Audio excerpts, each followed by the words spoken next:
This is the XNC Podcast, your Xbox newscast, featuring Colteastwood and Mag, hosting industry interviews and gaming talk live on YouTube every Monday night at 5 p.m. on the West Coast, 8 p.m. on the East Coast. For all of you listening around the world, XNC Podcast is available on demand on Spotify, Google, and Apple Podcasts. Welcome to the show. Join the chat, hit the like button, and let's get into this week's topics with the Xbox Newscast. Welcome to the show. I'm finally back from Amsterdam, Europe, of all places. So my first time out of the country.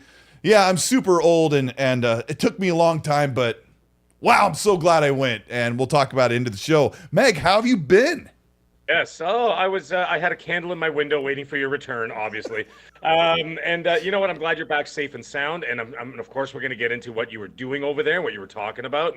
Yeah, let these fine fans in the chat here and let them know what's been going on. But either way, did you get any, besides what you were doing over there, did you get any gaming done at home this week? Or was it all overseas? I got some gaming done while I was in Amsterdam, and I also been playing a lot last night and today. So I'm wearing my. They gave me a free shirt over there. It says, it says 10 years of Elder Scrolls, which is crazy that it's been 10 years because I was one of those guys, Mag. I'll ask you as well. I tried Elder Scrolls Online when it launched in 2015, I think it was, or 2014, I guess. Yeah, I think it was June of 2014. And I didn't like it. I think I played like a few hours and I'm like, looks worse than Skyrim, doesn't feel fun. I just gave up on it. And so I recently picked it back up. Did you play it back in the day, or have you ever? I did pick it, but Pierre David Moreau doesn't even waste 2 seconds. He's already saying, I understand what tabernacle means, by the way. Just, Montreal is right next to me. Anyways, sorry, he'll get a laugh out of that. Most people won't have any idea what the hell we're talking about. It's a French-Canadian thing.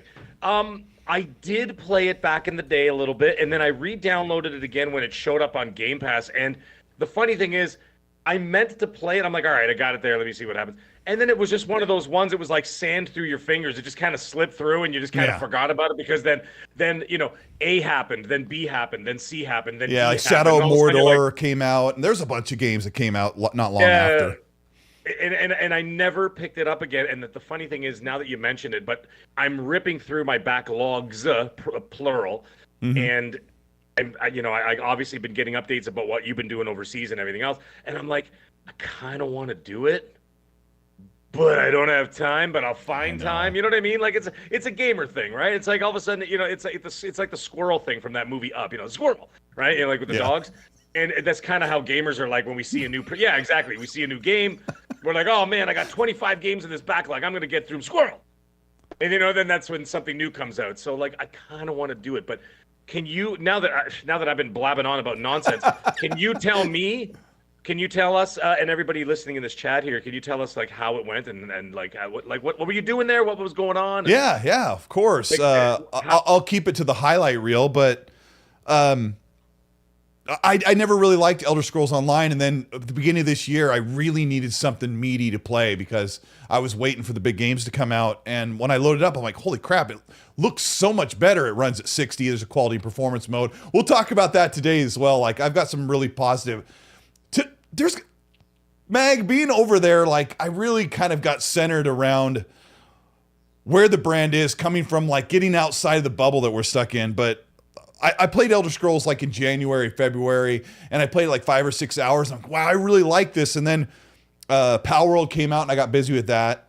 But I was really impressed with it. I'm like, there's so much here, and it just has this good vibe. And so when I tweeted about it, Bethesda's like, hey, we didn't know you were playing this and you were involved. I'm like, yeah, I mean, I'm just getting back into it. And they said, we want to send you this trip. So going over there was like, it was insane. A 10-hour nonstop flight that just went up from Seattle, just looped over the middle northern part of Canada, flew over Greenland and Iceland, and then dropped into Amsterdam. And I thought, you know what? I left at 6 p.m., Mag, dinner time in Seattle. And I thought, I'll probably eat something on the plane early and just knock out most of the flight. And I was like, yeah. And I passed out. I thought and I woke up and I slept 2 hours. And I look at the flight trackers like, you have 8.5 hours till your arrival. I was like, fudge! So I was like kind of going insane, stuck in this plane, knowing I couldn't leave. Like I would have opened the door and said, I just want to take a break, catch me on the way in. But yeah, you're one of those, eh? Trying to open the door? Okay, all right. So that guy over there ain't real. Yeah, so if any air marshals in the chat here, next time you see Colteastwood on a flight, keep 2 eyes on him at all times, because if you see him get up very suddenly, tackle him. Anyways, yes, go on. Yeah, I mean, you can. That's where you get cabin fever. That's where it was invented. Was cabin fever's invented, not in a cabin in there in the fuselage. So it was okay. It was okay. I got there at. I don't want to give you the whole travel. I'm trying to tell you the funniest parts. I got there at 1 p.m. Amsterdam time, but I left at dinner time in Seattle. So it was the next day at 1 p.m. and I was so gross from sitting in the plane. Like I just felt all sticky and I took a quick shower and I took this 30-minute power nap that set me for the whole week. I went to bed at a normal time. I was like, when the sun came up, I was up at 8 o'clock and everything. So I was totally cool. No jet lag, thanks to no sleep on the plane and a quick nap.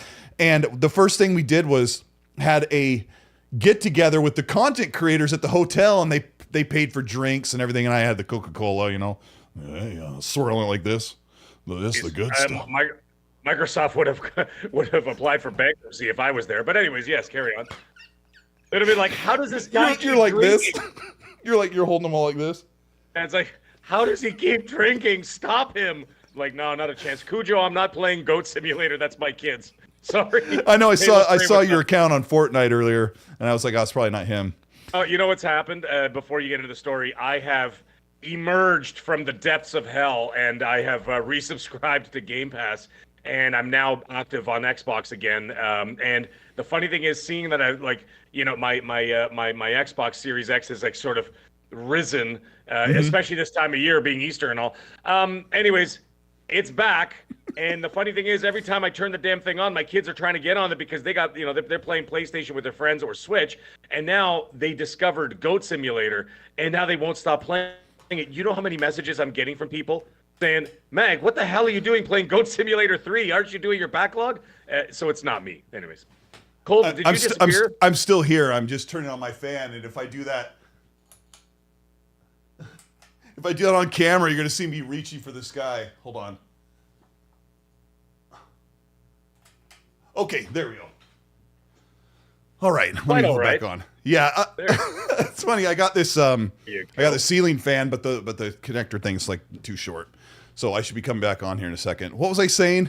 Oh, so you're on. Anyway, so we had like the meet and drink thing for content creators. And I get in this room and I know no one. No one knows me, obviously. Really? Nobody knows me because they're all like this tight knit community of ESO people. And right. I kind of figured that I knew that going there that I probably wouldn't know anybody. And I walked in the room and I felt like I was like 15 again, like, the awkward kid, at the school get together. And I saw one guy that wasn't talking to anybody for a split second. I went right over to him. He's from the UK and we ended up hanging out for the week. So that was cool. But yeah, they did a really good job for the Gold Road content, which I'll make a video about. I'm out of breath as I was like jumping up trying to turn on my fan. And they decorated this event hall like really good. They had all this food. They had this really smelly cheese, Mag, like a cheese wheel under like a heat lamp thing. And they would carve off the melted cheese onto these potatoes and stuff. And sounds dope, man. I'm down. But it smelled like somebody's gym locker. Well, I mean, that's cheap, man. I mean, like, I'm Italian by heritage, right? So, I mean, we invented gorgonzola, which for, I hate to say, munja cakes is blue cheese or whatever, but ours is a nicer version of it. It's basically just fungus. It's just fungus. That's all it is. Yeah, it's all it is. And it all starts as a giant ball of mozzarella and then it turns into different things. And then it just starts from there. It's all milk based. But anyways, interesting. I like that. I think that'd be a dope idea. A cheese station that has warm cheese on it that melts, put it right on the potatoes. I'm down, man. I'm good with that. It was delicious. It was so smooth, but when it was being heated up, it smelled like somebody's gym shorts. It was great.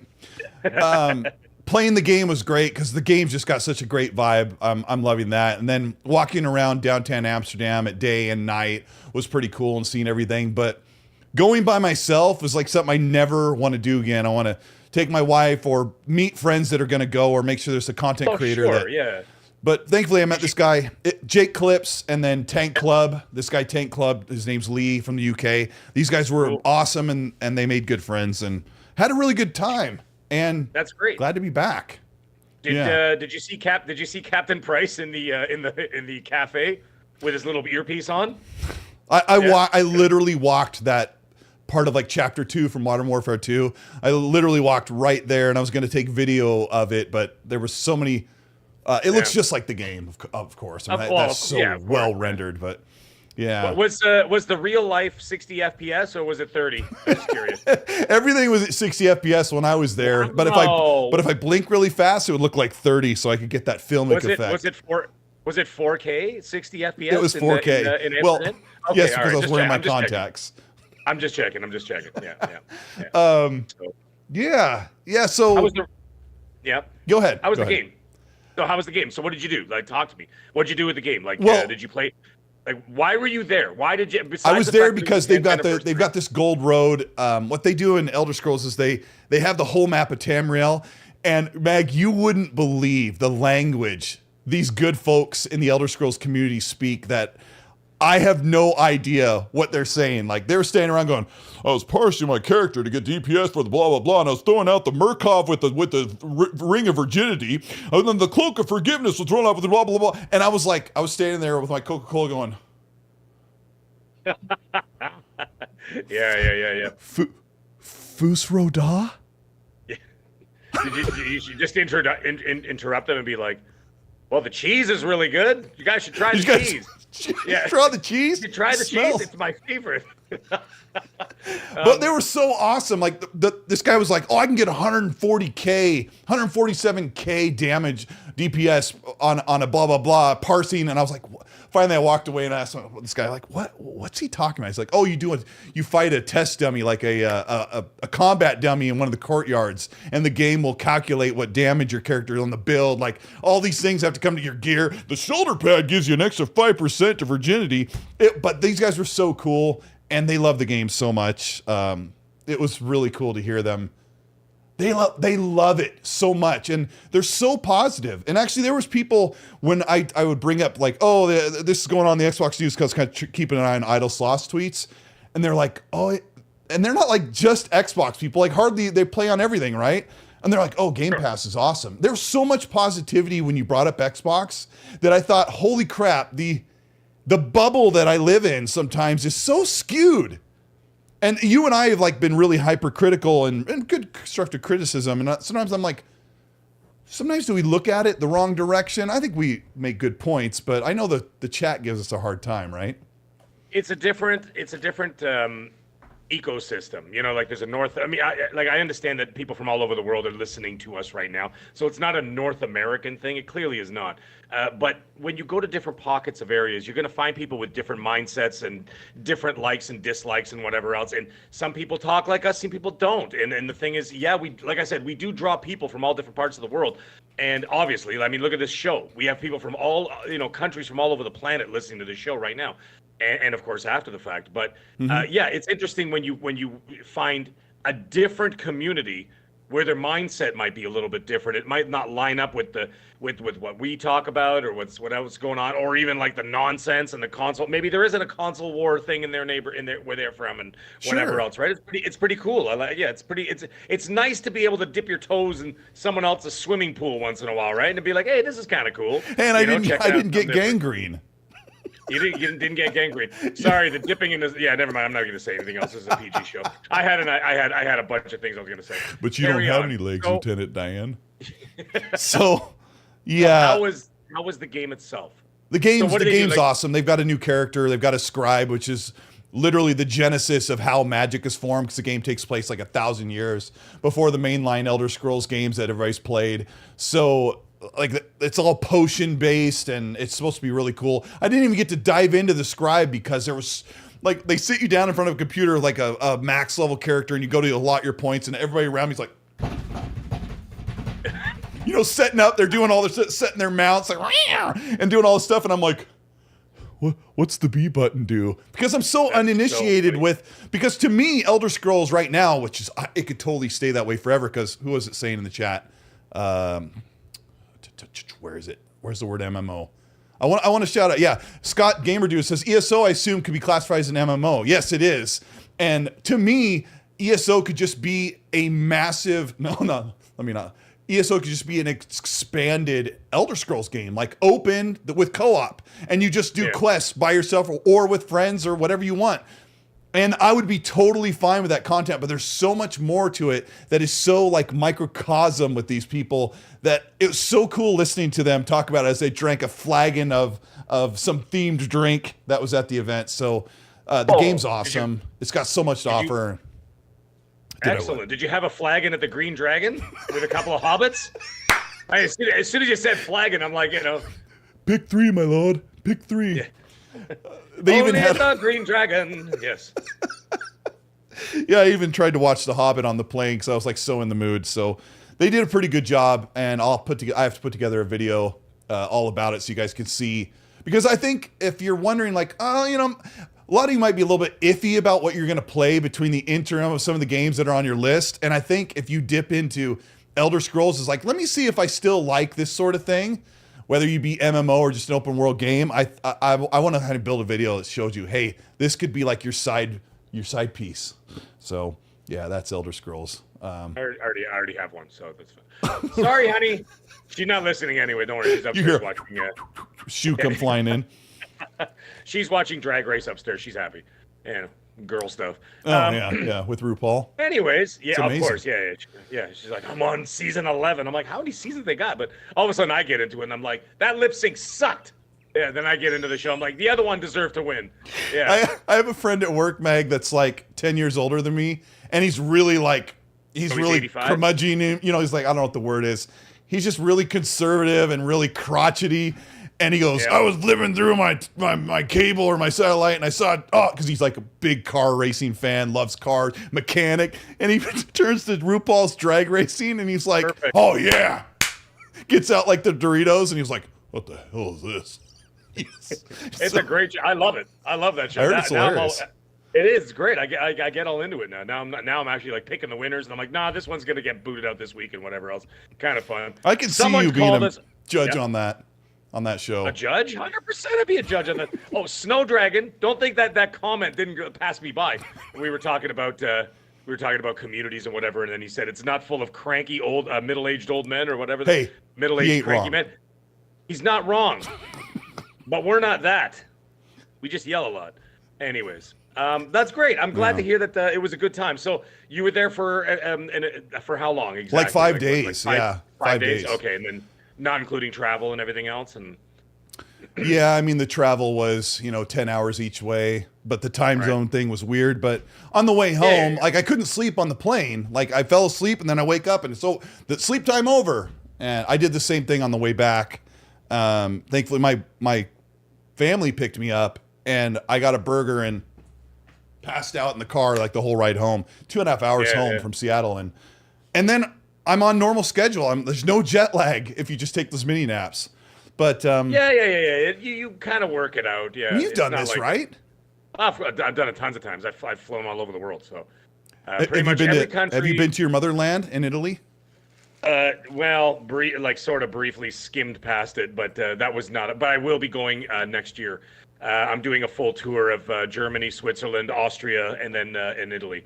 So yes, I'll be doing the train thing over there. I'm skipping Oktoberfest. I'm going the week after Oktoberfest because I don't want to deal with all the English hooligans. You know who you are, all right? Because all the English hooligans, they go down there, and I don't want to. You mean the British it, okay? English hooligans? Yes, man. It's a wild time, but I also don't want to get stomped to death. Because I accidentally wore my Liverpool shirt or something, right? Oh yeah, run into Darsh Knight, he'll put you in a chokehold. Yeah, I don't want to deal with it. So no. In all seriousness, it's just too busy and too expensive. So I'm going the week after Oktoberfest, and that'll be next year. And I mean, from Germany, and then you've got Austria, Switzerland, and then it's just basically just train rides, and then I'll head down to Italy. Oh yeah. Yeah. So I'll be doing all of that, but that's for another time. That's later in 2025, 2026, early 2026. Oh, okay. Wow, I don't even So, know what I'm doing next week, Mag. yeah. Well, with those kind of bigger trips, you got to kind of plan it. But no, I've been everywhere. I've been all over the world. I've been on every continent except for, believe it or not, I've never been to Australia. I know my dad. My dad lived there for the majority of his life. His younger life before he moved to the Bronx, big up the Bronx, and then he went from Bronx here to Toronto. So he grew up and everything in Melbourne. But Geez, no wonder he's a tough guy. Yeah, he's done it all. So he went from Australia, Bronx, and then to Toronto. He went to everywhere where somebody wanted to beat his skull in and survived it in all. Australia, it was just basically like kookaburras and lizards trying to kill him. So I mean, like, it's literally everything in Australia is trying to kill you. It's something else. My cousin just came back from there. He says even the baby kangaroos were chasing him. That's why they grow them like Risket. They have to be like stout and that's the only way. angry. It's the only way you'll survive. Well, not risk it. I mean, like, he's a bit soft around the edges. Actually, he'd be great for the drag race show. Actually, yeah. So.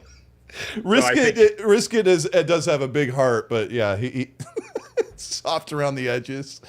Oh well. Anyway, I don't. You guys want to know? You guys want to know what we're going to talk about today? We have a whole bunch of cool stuff. A lot of great stuff happened while I was gone, and it's been a good week for gaming. And actually, we're just getting started. And like I said, I had a lot of time to think about the news, so I wanted to tell you what we're going to talk about tonight, so you have an idea what you've tuned in for. Hit the like button if you're here. We appreciate it. This is episode 144. We're going to talk about a new exclusive that's coming to Xbox, I think this year or next year. I need to look that up while we talk about it. The reception for Hellblade, the good and the bad, and mostly the good, actually. It's kind of funny when we get into that. It'd be interesting. We're going to talk about some of the takes that have, like, the media's kind of turning towards Xbox. Like, they can't deny it anymore. It's really, really cool to see. We've got some leaks for some of Xbox's biggest games that they have not confirmed to exist, and some that have been long awaited. And we're going to talk about, there's even 2 more games I got to talk about that are being leaked. We've got a really good show for you today. Appreciate you all being here. If you're listening to this on Spotify and Apple Podcasts or your other podcast platforms, you listen to us in your ear or in your car while you drive. We really appreciate you. Don't hit the like button or anything that is applicable while you're driving. But we really appreciate you checking out the show after the fact. I want to give a shout out to the channel, Patreon, and veteran members of the channel before we get in, and I'll give this gives Mag a chance to stretch and be ready for the show. We got KY Bob, Assassin Lupa, Jazzy New Box, Hargeet Chani, Jason Lewan, Lord Sydney, William Riggs, Farscape, Matt Houston, Zimic, Nelson Bernal, Vigil, King 5050, Happy Bomb, Ricky Fallon, Decatron, Tricks for Trey, Arma LaRoche, Matt Burns, Udani Kazada, Albert Jackson, Jonte Moody, Betamac, Dark CMF, Betamax, Septic Sauce, Center White, V Simcoe, Assassin Dub, Raiden Blade, Risker for the Biscuit, True 77, Mike and Ford, Pen, Pineapple Pen, Troll Roberts, Meat Puppet, Red Wolf, Jedi J Goalie, Rippin, Highlander, Techno Caveman, Fire 71, That Blue Number, Kung Fu Hot Dog, Shooter, Tex Made, VMAC, B Martin, Sith Lord, Good Old Collingwood, Dead Time, KJ Wars, Darkwave Mortem, Lord Starkiller, X Series X01.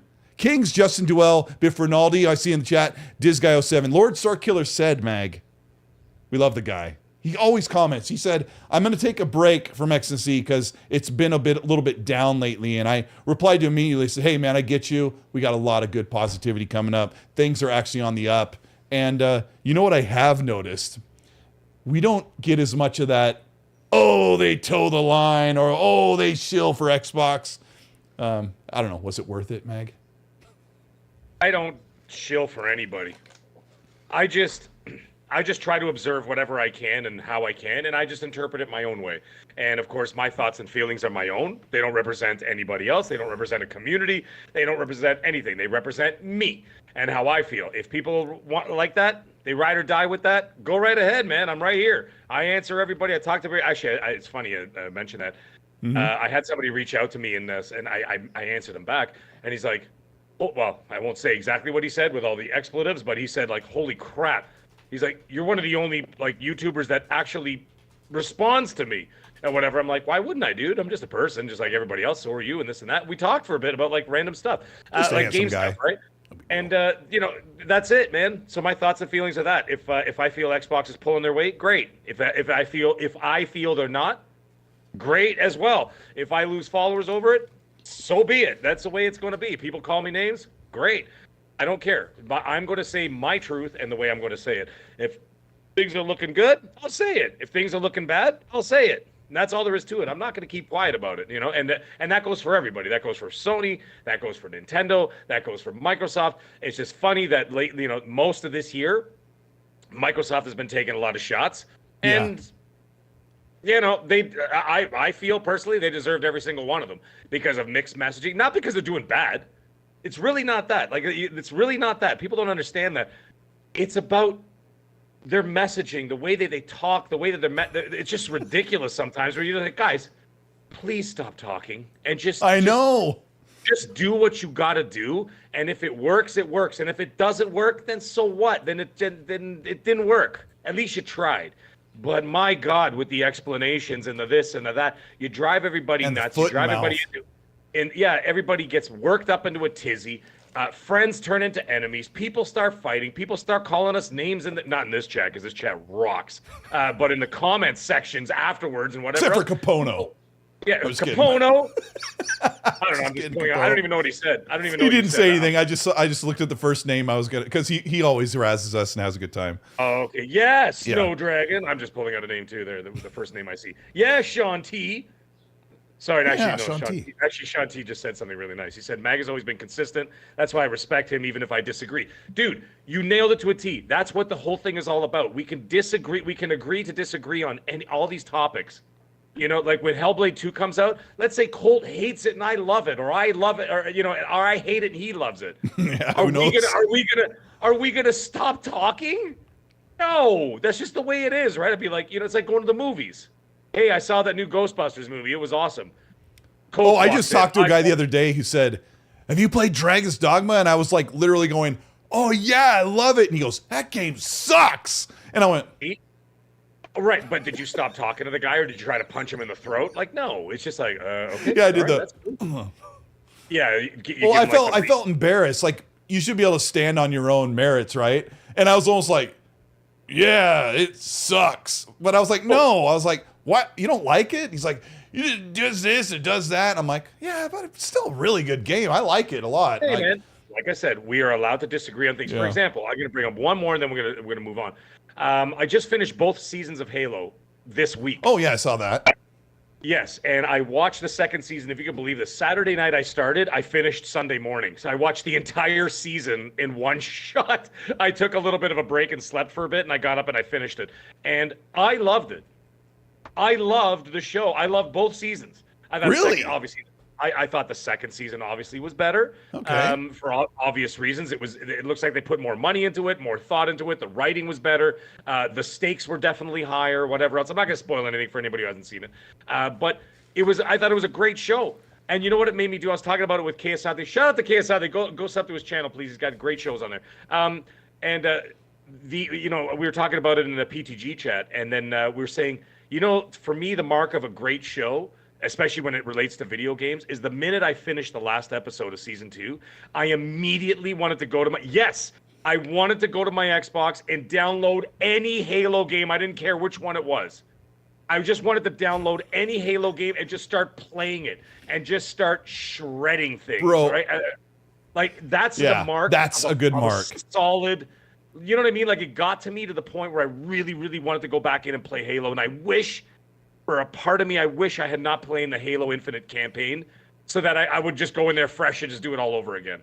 I mean, that's what they're hoping to do, is bring people who haven't played it, like, get all stoked. But I can't tell you how many times we would watch a Rocky movie, my brothers and I, and then we would go grab the boxing gloves and just go out on the trampoline and just start punching the crap out of each other because we were so hyped about watching the movie. We did that constantly. That's a good mark. You. Sean T, you better watch it. Sorry. I just lost respect for Mac. Yeah. Little Evil Gaming, I might do that. I might download Reach. No joke. I might actually download Reach and then play it this week because the show got to me, man. Anyway, sorry, go on. So I have one gripe about Xbox. We'll get it out of the way because I thought it was kind of funny. Hellblade. We're going to get into Hellblade right after this because Hellblade had really good accolades, and then the news dropped 10 minutes later that it's 30 FPS on the Series X and Series S. And the very, like a day or two later, Xbox tweets out a tweet that they deleted that said, the way the game plays is greater than the way the game looks. And I was like, if you could hear me smack my forehead on the mic, right?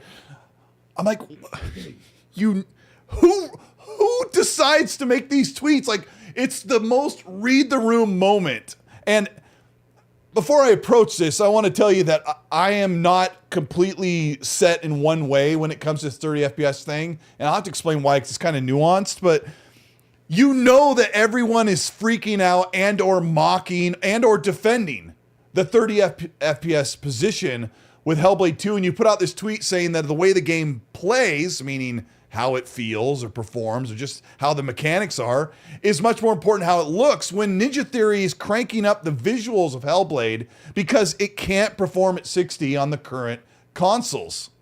And directly the opposite of what they were promoting, like literally 48 hours before. And I did say something about that. I put a tweet up about it, and it was a tweet. I had to take it down because people were totally misunderstanding the joke I was trying to make. But I was just like, you know what? I'm tired of explaining it, and I'm tired of getting added. So I just erased it. It was a picture of Sideshow Bob stepping on like multiple rakes. It was the GIF of that. So it's like Sideshow Bob steps over here and he hits one rake, and then he turns around and he hits the other rake, and he turns around and he hits the other rake.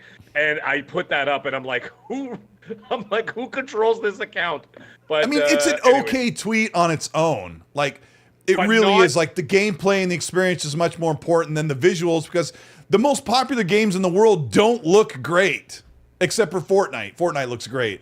The most popular games just aren't known for their graphics at all. Well, have you ever played Call of Duty and walk up to a car? It looks like a car from PS1.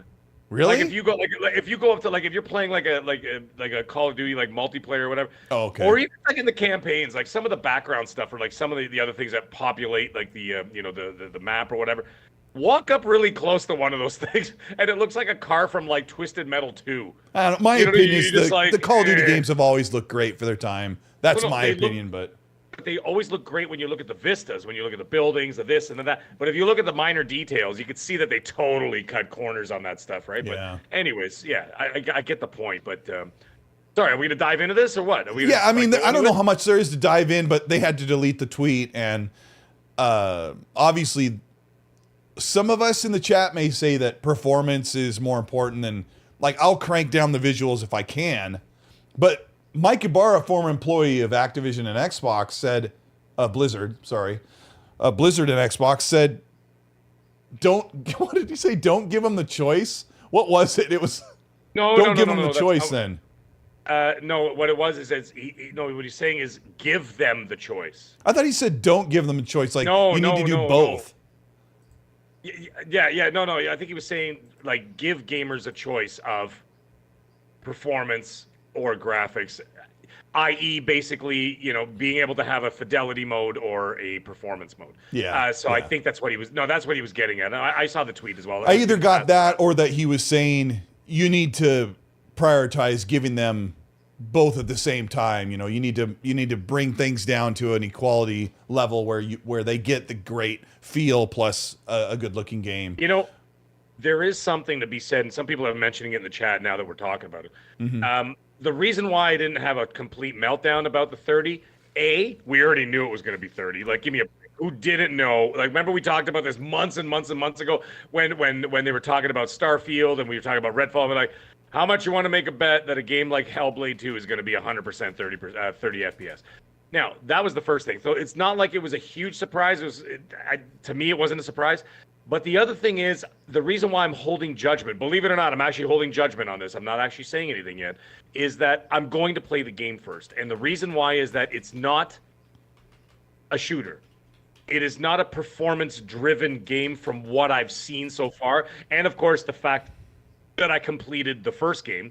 And you know what's really funny, speaking about completing the first game? That's one of those games that really pisses off people like me, like the completionists, because I missed one rune or whatever the hell they were called. Yeah. So you have like the 900 out of 1,000? Yes, I have a 900 out of 1,000. And now someone else posted, it's like, How many gamers out there have 900 out of 1,000? And then, of course, I added mine in there and everybody else. And there was just an army of people. Because in order to do it, you would have to replay the whole game over again instead of just getting that one rune and then it pops. Right? Like, let's say like a chapter select or something. So, yeah. So I'm like, hell no. No pun intended. So, yeah, I wasn't about to go back in there and do it again. But anyways, the thing is, I played the first game. I've seen a lot of the second game. I think they showed way too much of the second game, just me. But it doesn't seem like a performance-driven kind of game. So let's just see. There's a lot of walking. There's a lot of looking. The combat is a one-on-one. Even say that with your Italian accent. I see a lot of walking and a lot of looking over there. Yeah. It's a lot of walking and a lot of looking, okay? And then you only fight one guy at a time. What is this? There's 6 guy on the screen and only one guy come. Anyways, in all seriousness, I'm gonna give you 30 frames, one for every day of the month. Yeah, it's more of an experience as opposed to a performance game. Now, that being said, there is literally zero in my mind. There is zero excuse for games like Redfall and Starfield not having 60 FPS because those are performance-based games where Starfield was a first-person shooter, open-world first-person shooter, and Redfall doesn't count because now it runs at 60 on both Xbox consoles. Like there was something wrong. They had something wrong with their build, and they now it does. Yeah, but, you know what I mean. And then and then whatever, and then we know about Starfield. So that's a little bit of a different story, because to me that's like trying to play Call of Duty in like 30 FPS. That's not gonna work. Yeah, I would say when you talk about Starfield that. You would like that kind of needs to be 60, just the whole feel of that game. But obviously they overtaxed the CPU and it just wasn't going to happen, and it probably won't happen. Yeah, I agree with that as well. My last quick question is, how are you feeling about the 30 frames? Because you kind of explained like you're not bothering me yet. No, it's not bothering me yet, and the reason why is because I haven't played it. So I understand that this is a different style experience. This is not an excuse, by the way, because I don't give them an inch. Microsoft doesn't get an inch from me. Yeah. Okay, so I hold them to task on everything, and whether people like that or not. But the thing is that I feel that this is a different experience, and because of that, I'm going to give Ninja Theory the benefit of the doubt. I'm going to play the game day one. I'm back on Game Pass. So, you know what I mean? I'm there. So I'm going to have the game. I'm going to play it. And by the way, I'm going to start Diablo 4 sometime soon, too, because I really want to dive in there. But anyway, that's a whole other story. I'm going to be there to play it day one. So once I play it, this will be the last time I speak about it until it comes out. And then I'm going to play it. Yeah. Then you and I are going to have a conversation on the next show that follows the release of the game, because we'll be able to finish it in a couple days, a day or two, right? Yeah. And we'll talk about it then. And then we'll revisit our feelings and thoughts. But for now, like I said, I'm going to reserve judgment on it until I play the game, because it's not a first-person shooter. It's not, you know what I mean? It's not a looter shooter. It's not an FPS. Yeah. You know what I mean? It's not that kind of an experience. I don't have that criteria. Games. I don't have that criteria. I hear a lot of people say it's not the type of game where it needs to be 60. I just feel like the console should do what they promised. And I actually have a very mostly positive spin on this, because I've kind of changed the way I feel about it. Of course, I'd always choose performance.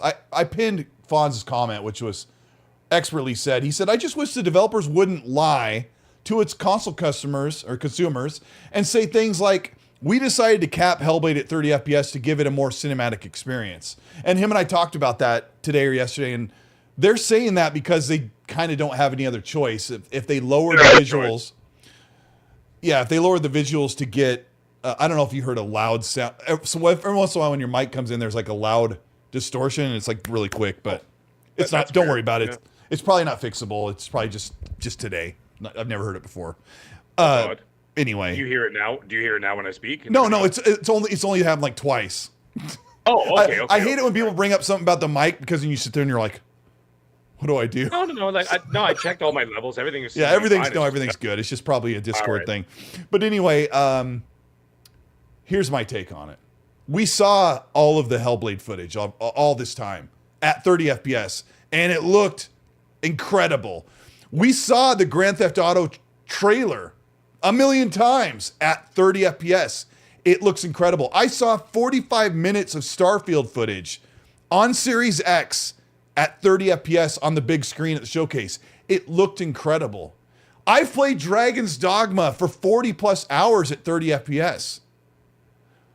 This guy right here who says, I'm always going to choose 60, and if I can't, I'll play on PC.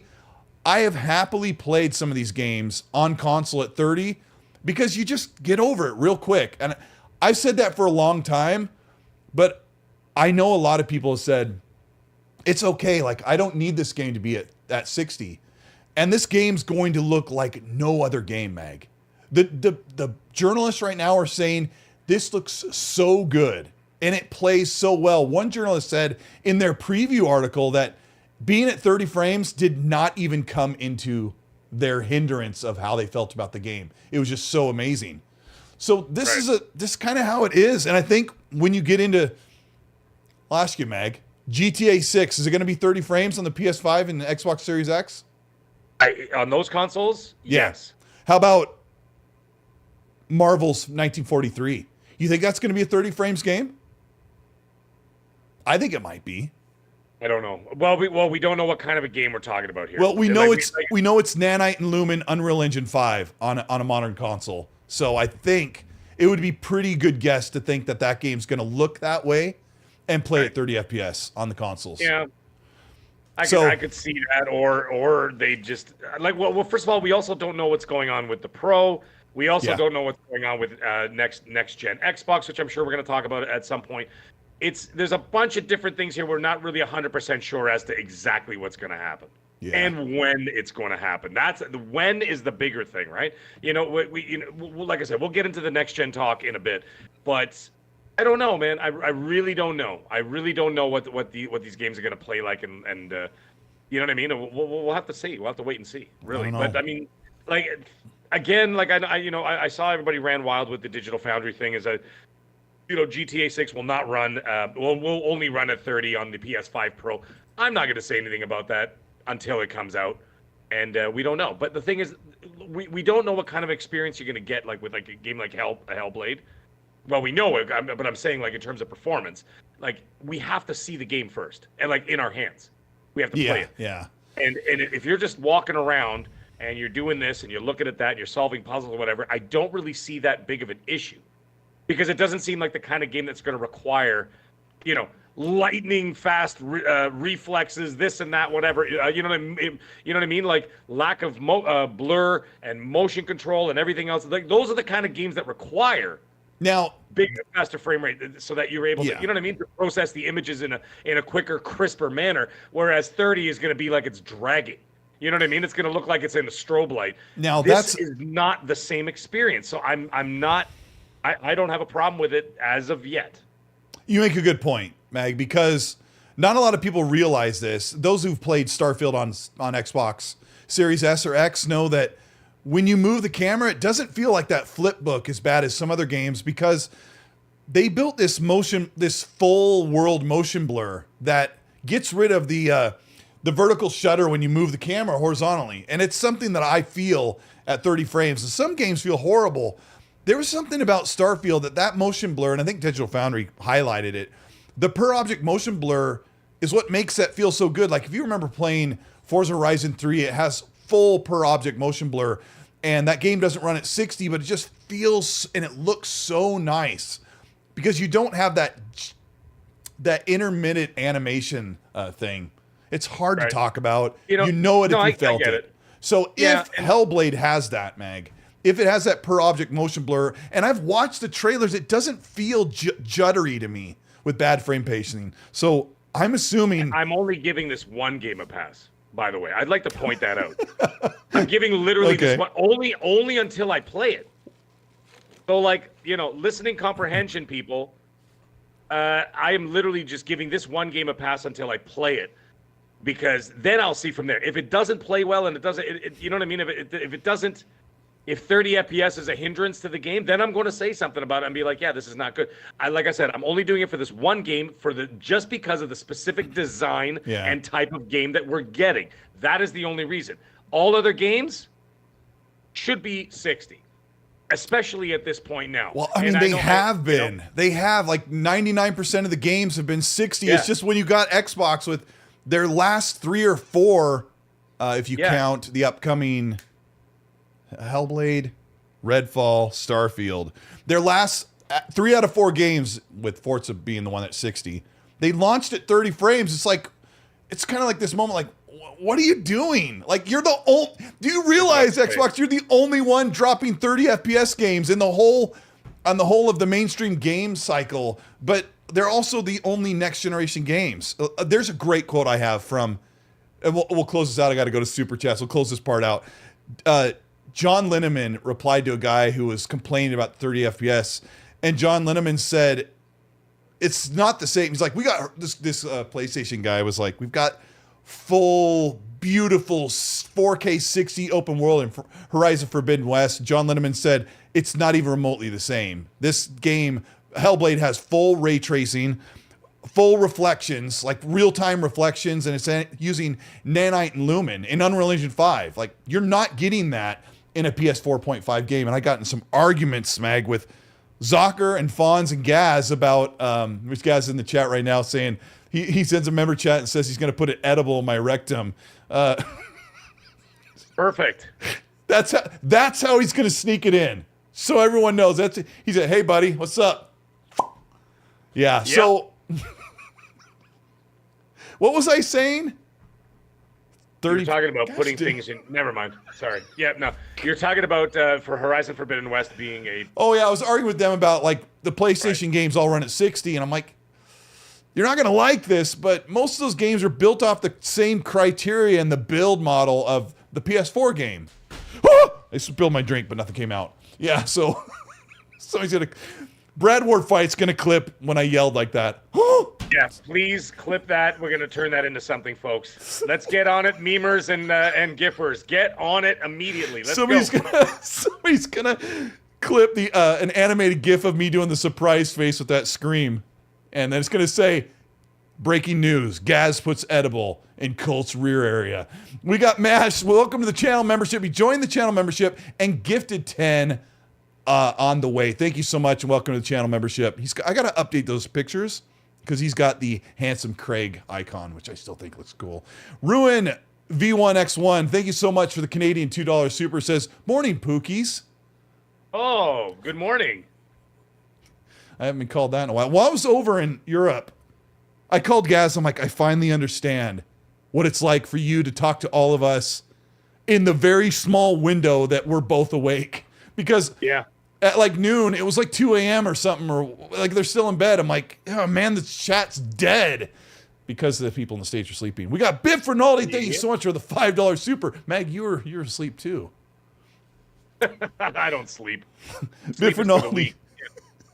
Biff Rinaldi's got a little one for both of us. Just as a cranky middle-aged man, all I'm saying is it takes one to know one. Just lean into it, you guys. And we do. We do lean into it. BT Maverick, thank you so much for the 5. He says, Mag, curious question. Out of the last 2 years, 2023 and 2024, would you rather be stuck on an island with Xbox's first-party new AAA games or Sony's yet-to-be-released games? That's unfair. That's unfair. You get one because game. I don't know. Well, because I don't know what Sony's got. I don't know what Sony's got in the pipeline other than like. You got to sit around and wait for Wolverine. I gotta wait for Wolverine and Ghost of Tsushima too. I don't know, man. That's a tough call. I mean, I'll probably be pretty busy, like cracking coconuts and killing wild boar with a spear. So you know, I don't think I'd be sitting around playing games too much. Just skewering it over the fire. Yeah, exactly. Yeah, I'm gonna be busy, and then you know, probably going to war with whoever lives on the island already, and going after the others and all that. You know, I can picture you with your necktie as a bandana. Exactly. I don't think I'd be playing games. But if man, that's a tough one, man. That's a tough question. That's hard. But you know what? Honestly, with the way the games have been performing, like those 3 games, those games that we were talking about before, haven't impressed me. Sorry. Yeah. You gotta be careful. I mean, you're looking at Avowed, Hellblade, Indiana Jones, Stalker 2, possibly a new Forza Horizon game, maybe a Gears collection. Like, holy crap! there's got to be something in there that Mag will be able to chew on longer than a coconut husk. Lotus is free. Thank you so much for the $50 super sticker. It's a mech flexing muscles. Looks awesome. Thank you so much for your support. We appreciate you. Hope you're doing great. Thank you for being here. Let's see. Where are we at? I think we've got one more. Nerds and Other Legends, thank you for the 2. Says, just saying hello. Great show, fellas. Thank you. We're trying our best. Let's get into the next topic because we're done talking about Hellblade 2. I think my last statement is Mag's going to try it. I'm not going to try it. I'm going to finish it. I'm going to play it and finish it. I'm going to reserve my judgment for the 30 FPS only on that game because it's a different style game. Yeah. That's the only reason why. Well, it's so different. I'm going to give him that. Because I'm only going to give him that because it's more of an experience. It almost seems like it. Like, I know some people have said, "Oh, it's probably just going to be a tech demo." I think it'll be a little bit more than that. But I'm going to let's experience the game first, and then we could talk smack about it. If it doesn't play well, if it doesn't feel good to look around and whatever, move around. If it feels sluggish and it doesn't move the way it should, absolutely they're going to get that smoke. But until then, let me just chill out.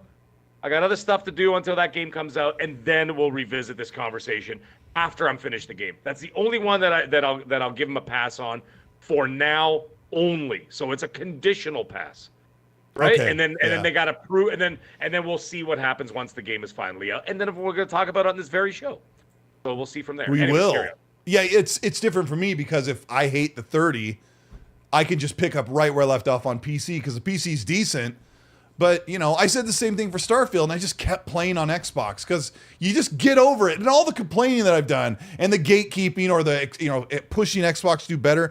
I mean, you can only say so much. And at the end of the day, when you're playing a game, you know what? I'm fine right here sometimes. Anyway, if you want to know what we're talking about on the show, I've got the ticker tape on the bottom. Gives you a good idea of what the major topics are. Hit the like button.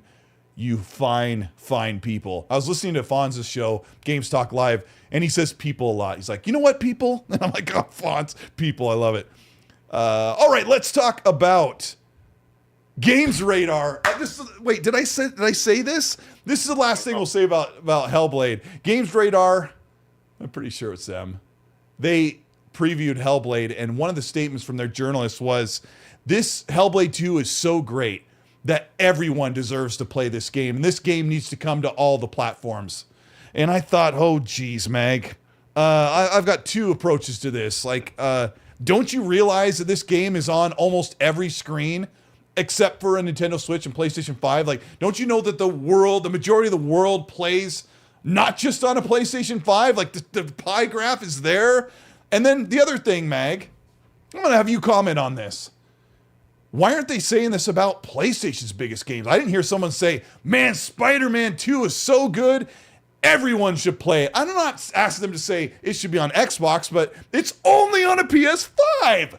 And I'm like, why aren't you saying this game's so good, everyone should play The Last of Us? Or, I don't know. Thoughts, Mag. Thoughts.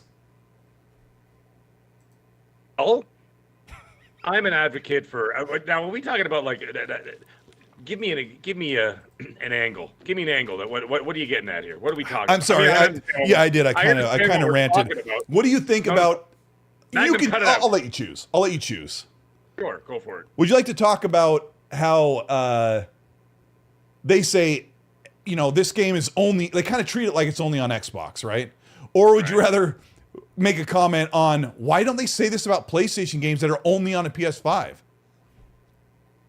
Okay, I see what you're getting at. Okay, sorry, I was trying to. They were getting clowned pretty hard. I know. I rant. I'm sorry. Yeah, I think, but the thing is, I'm an advocate for exclusivity in order to sell a product. So if they are going to talk about a certain game or whatever else, and they're saying it can be played over here, whatever else, I think that's a testament to the exclusivity, not the exclusivity, but where you can go play it and whatever else, and that obviously brings customers over to that specific product. Right? So is that what we're talking about here? Yeah, I mean, the idea is that, I understand, PS5 game you can only get on a PS5, at least temporarily. Sure. Right? And then, of course, down the road, it's going to end up on the PC at some point. Maybe that window, that the gap starts to, narrow down as time goes on or whatever else. And we'll see that, the release dates will sort of, the window will shorten is what I'm trying to get at. But I mean, the game, like Hellblade's so amazing. Yeah, everyone needs to play this. Like, why isn't it on Switch or PlayStation 5? There's really two sides to the short-sighted. Like Matthew's, like, you sound bitter. You're trying to like the double standard idea of like. It's kind of a double standard. I'm like, why are you saying this? Like, where have you been? Xbox literally puts their games on almost every device, so there's a ton of access to the game. Especially when you look at the world of gaming fans, that the accessibility of an Xbox exclusive is there. But then I'm like, it's kind of funny that you don't hear them say that about Spider-Man 2018, which I think everybody should play because it's awesome. But like, you never hear them say this deserves to be on every device so everyone can play it. I'm like, does it not deserve that, or do you just think everyone has a PlayStation? Well, I don't know. Everyone was making a big deal about it. It's a bit of a conundrum because, you know, a lot of people, I mean, if you look at the straight numbers of consoles, I'm not talking about, you know, gamers and where they access their the games, but if you look at console wise, yeah, I mean, if you look at PlayStations, look even the PlayStation 5, it's like what, 2 to 3, almost, you know, 3 to 1 at this point in some areas of the world, that you would almost assume there might be a bit of an arrogance to it, but you know, just based on the numbers, you can say that you can almost assume that basically everybody at some point is going to have one. Right. Yeah. So I think that like, it's because they've been the market leader for, I mean, outside of Nintendo doing what they're doing. I kind of, like I said, I've said it before, I don't really include Nintendo in the category because Nintendo just kind of does their own thing. And they don't get all the big games just by the very nature of where they're at right now. Sure. Right. And they are where they are. And I think that because there's been such market dominance for decades or whatever, I think it's just assumed that everybody is going to have some form of a PlayStation at some point. So it's just kind of assumed that if you got Spider-Man coming out or a new God of War or a new whatever coming out, everybody knows exactly where to go play it. Don, you know what I mean? Don Sicario says Xbox tax. Just say it. I mean, when I heard the quote, Meg, I didn't think, oh, what a bias. That guy's so salty. I didn't think that at all. I just thought you acted like it was only on an Xbox. Like, it's on PC. It's available to 250 million people that are concurrently on Steam every month. Like, bigger than PlayStation. Oh, yeah. And I'll side with you on this, Mag, and some of the chat who's like, why are you overthinking this? Try Rub's like, Mag's overthinking it. No, Mag's not. I'm overthinking it. The PlayStation is such a prominent console, and Hellblade is a console game. And I will give them, of course, that my first thought was, well, Hellblade was on the PlayStation before. In fact, it was exclusive at that time. So they can say that, but I just thought, you didn't think it through when you said it in your preview, like everyone deserves to play this. And it's a really great compliment, but it just comes off as short-sighted, I guess. I don't know. Yeah, should I drop it? I don't know. I can't see where they're coming from with this. It was just like, I'm like, all right, I guess. And I just think that it's just maybe, I don't know. I really don't know. I'm kind of like at a loss with it. I'm trying to like figure it out, and then I just kind of gave up. I just tried to give up, and I'm just like, you know what? I don't even know what the hell they're talking about, really. Yeah. But yeah, the previews are really positive, and I didn't take it as a slam at all. I just thought it's just short-sighted. Like, you have to kind of get with the times where Xbox has their games available to everyone. Because Kareem Jovian, one of the guys I follow on Twitter, said that there was a rumor, I think the rumor is not even founded, that Phil was looking to buy Square Enix. Like, I wouldn't believe it for a second. But he said it would be really cool if they did, because Kareem said if Xbox owned Square Enix, the games would have more accessibility to more players because of the very nature of Xbox. Now, if PlayStation owned or continued to money at Square Enix games, they would just be on a PS5 until they went to PC, right? So that's kind of the mindset I'm thinking. This is one of the reasons why Xbox buys these studios and makes those games multi-platform. Let's talk about Gears 6, because Jez Corden started piping up about Gears 6. He said something at Showcase almost a year ago that we were supposed to see it then and maybe we'd see it soon. But from what it sounds like, Gears 6 is going to be the best looking game ever made. And right now we've got Hellblade at our doorstep in about 1.5 months. Gears 6 is supposed to be the real de facto Nanite and Lumen performance-based Unreal Engine 5 sequel to the trequel. So right. I don't know how you feeling about Gears 6. I think they got one more thing left with Kate. What do you Well, think? yeah, they got What are we gonna to. see? Well, they have to finish that trilogy, right?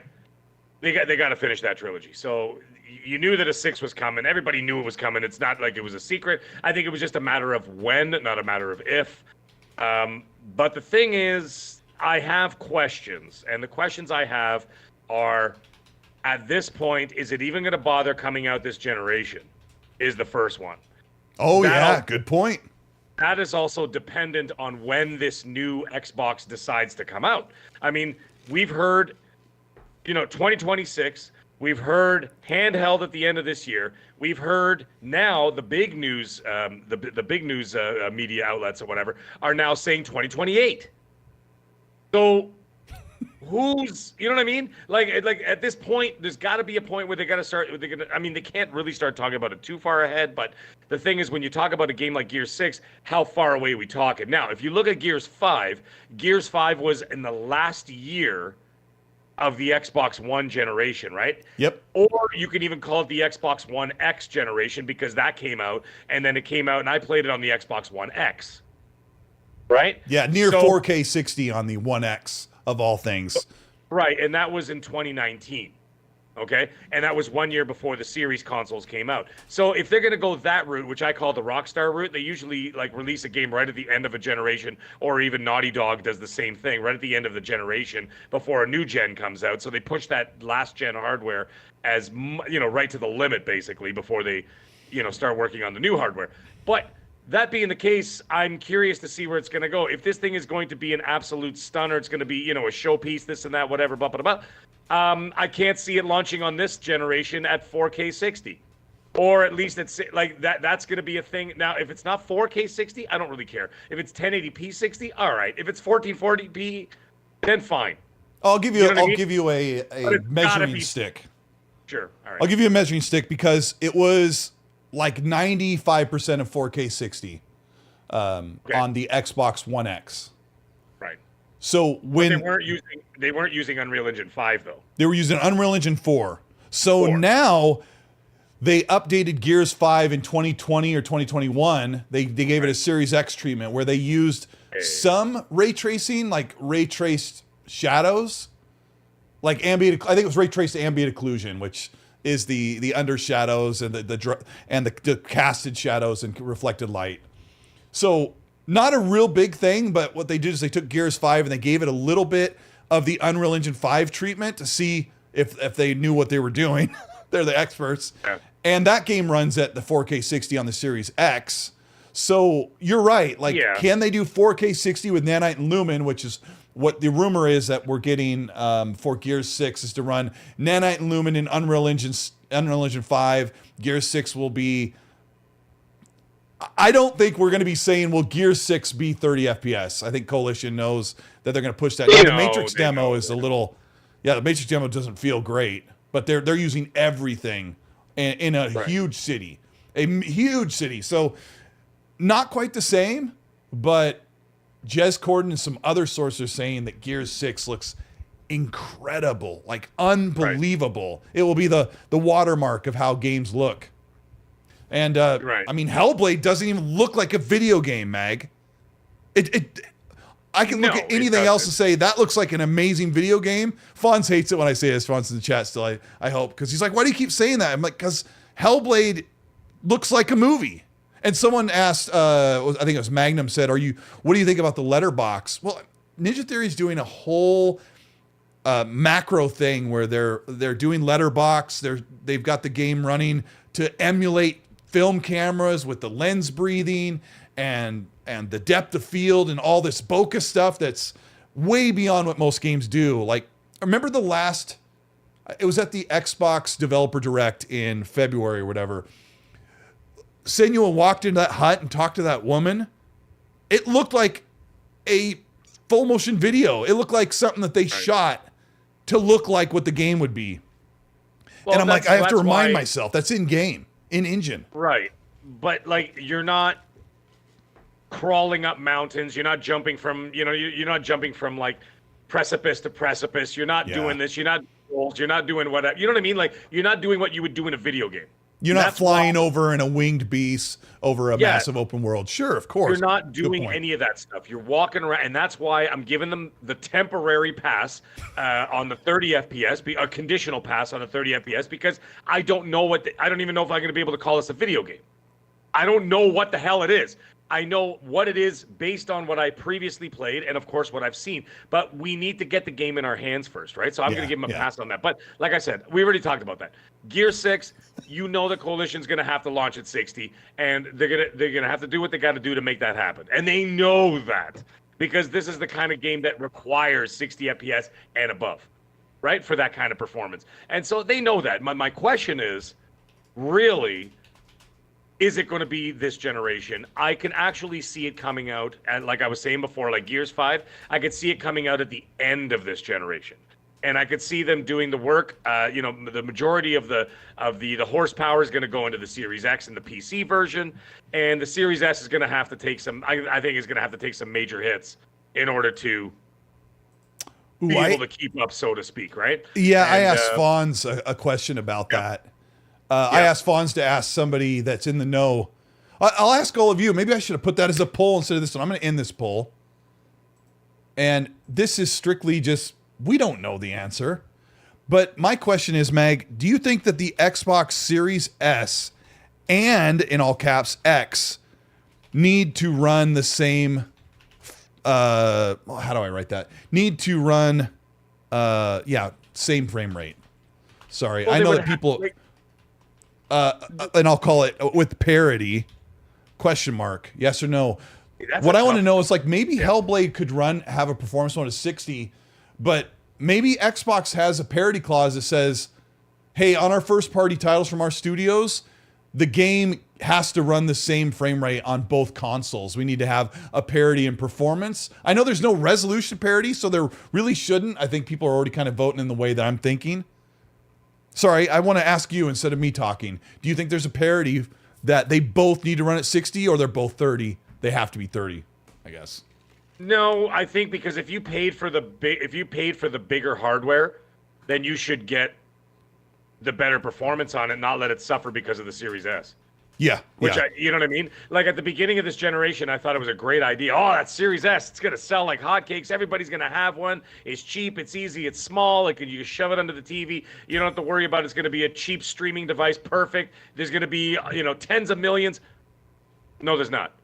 You know what I mean? There are, but I mean, they're the majority of the consoles out there in the Xbox ecosystem over the Series X. But mind you, it was harder to get a Series X at that point. But anyway, the thing is, if I paid more for my Series X, I want better performance out of it. And I think they advertise it that well. They do advertise it. Fonz, I saw what you said, brother, about what you're talking about the devs and the 30 FPS. I agree with you 100%. 100%. What did he say? I don't give them. I lost it now. It was in white, actually. I don't know why it was in white. It wasn't a super chat, but it was there. This is the one I pinned when... No, it's not yes. that. Oh, I just unpinned it because I thought that you're done. I'm looking at fonts. It was the one that said BS at the end of it. Yeah. Anyway, the point is, I agree with Fonz 100%, and I don't want to give anybody a pass. Yeah, and so I don't want to give anybody a pass on that, especially not with the Xbox first party in terms of their performance has not been up to par, and that's fine, whatever. But like I said, I'm giving this one game a pass because it's a different style experience. But like I said, I'm gonna take them to task if the game doesn't play well or whatever else, and then I can say it. But for now, we'll see what happens. Yeah, but, I mean, in terms of Gears, it has to perform. It has to be 60, and they always have been since they got out of the big bottleneck. But the thing is, what worries me is what you're talking about, these features, these Unreal Engine 5 features, and that's what worries me a little bit because I'm like, whoa. Those are the kind of things that are going to prevent that from happening, if I'm not mistaken. You know what I mean? Is it gonna choke it up to a point where you're gonna be like, okay, we made this thing the most beautiful thing ever made or whatever, but now we're gonna have to scale it back because we're not able to, you know what I mean? We're not able to get the performance out of it. Yeah, I mean, I just really can't see them having a parity clause that says no, not if a it can't parity run clause. 60. I'm just talking about being too overly ambitious with what they're doing that it's actually going to affect. And they know it. They're not stupid. Well, you know what I mean? They hear what's going on. They know what's going on. Okay, so we and have they know to. people aren't happy with 30 FPS. They know people aren't happy about that. And so How many Coalition people? is not going to make How many people aren't happy with 30 FPS? Like the 2%, the 10%, half the people? Know. I don't know. I feel like it's such really a small portion. But I mean, I hope that I matter when I ask for 60. But you just said it yourself that all the Gears games run at 60. Yeah, all the modern ones, yeah. Well, now they do. No, sorry, we're gonna call it. Yeah. Sorry, Yeah, I was referring to this. I was referring to the second trilogy. Sure. But you're right. The thing is, if those games are playing at 60, and they all do, I can't see them stepping back to make the thing more beautiful or whatever, or have more ray tracing. Or this You set it up perfectly. I mean, they made 4 and 5 run at 60 on. Wait. Was Hivebuster 60? I can't remember. Oh yeah, Hivebuster 60. Yeah, okay, I think right. Gears 4 on the standard Xbox One was 30. Yeah, it got the 60 treatment with the One X. So yeah, eventually that little extra power and the fonts. The chat was like really on it when they said, I'm gonna start calling the chat the fonts now. The chat was really on it when they said it's the same CPU.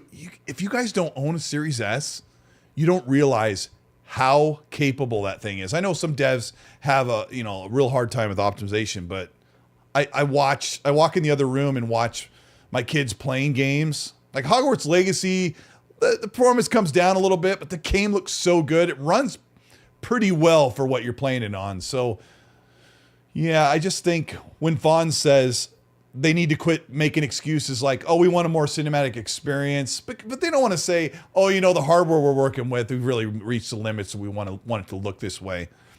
But you can always play it on PC if you got the money. I don't know. Yeah, that's a whole other thing though. The thing is, and I do take issue with some of those. Not your statement just now, by the way. I just take issue with some people in the community. They're like, just buy PC. I do too. Oh, you don't. No, you don't. No, Not like that. I always harp on my good friend Zocker, where he's like, everyone's just going to PC. I'm like, you literally can't ask people to spend $800 to $2,200 to get this level of fidelity on every single game and then crank it up, right? And to ditch their library. I've said that on here every week. If I got a guy driving a Hyundai and he's bitching about how the car's not fast enough, and I'm like, I don't walk by him and go, just buy a Ferrari. You know what I mean? Like it's not feasible for the majority of gamers out there, right? If you drive a Ferrari, you do not drive into a Honda dealership parking lot and go, look what I have, and you can't have it. Vroom, vroom. Yeah, nobody does that. Yeah, but the some people in the gaming community do. They're like, look at what my rig does, and I'm like, dude, you paid $5,000 for it. Like, Jesus Christ. It's literally a screenshot from Amazon, you pig.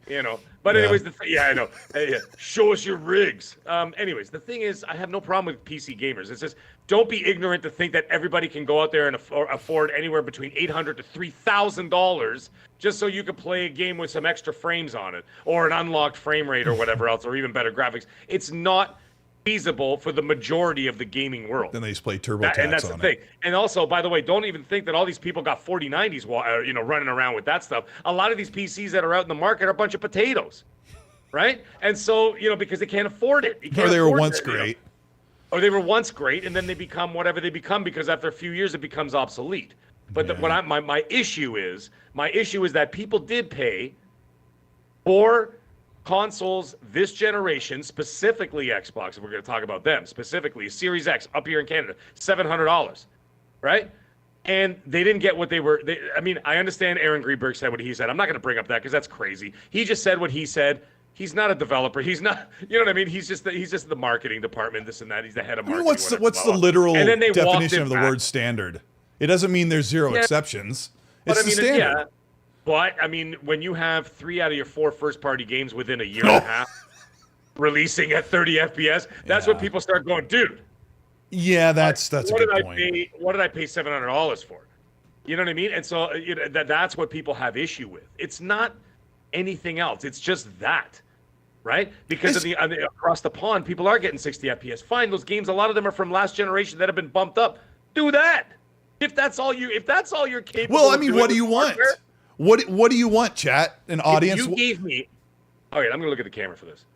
If you gave me a game that looks like Hivebusters, plays like Hivebusters, doesn't have to have lumens out the ass and this and that and whatever else. I'll take that with an excellent story and an excellent game over pushing the hardware this generation and going backwards in terms of frames. That's what I would take. Really? Okay. Give me that. Let me put that up as a poll. Give me that.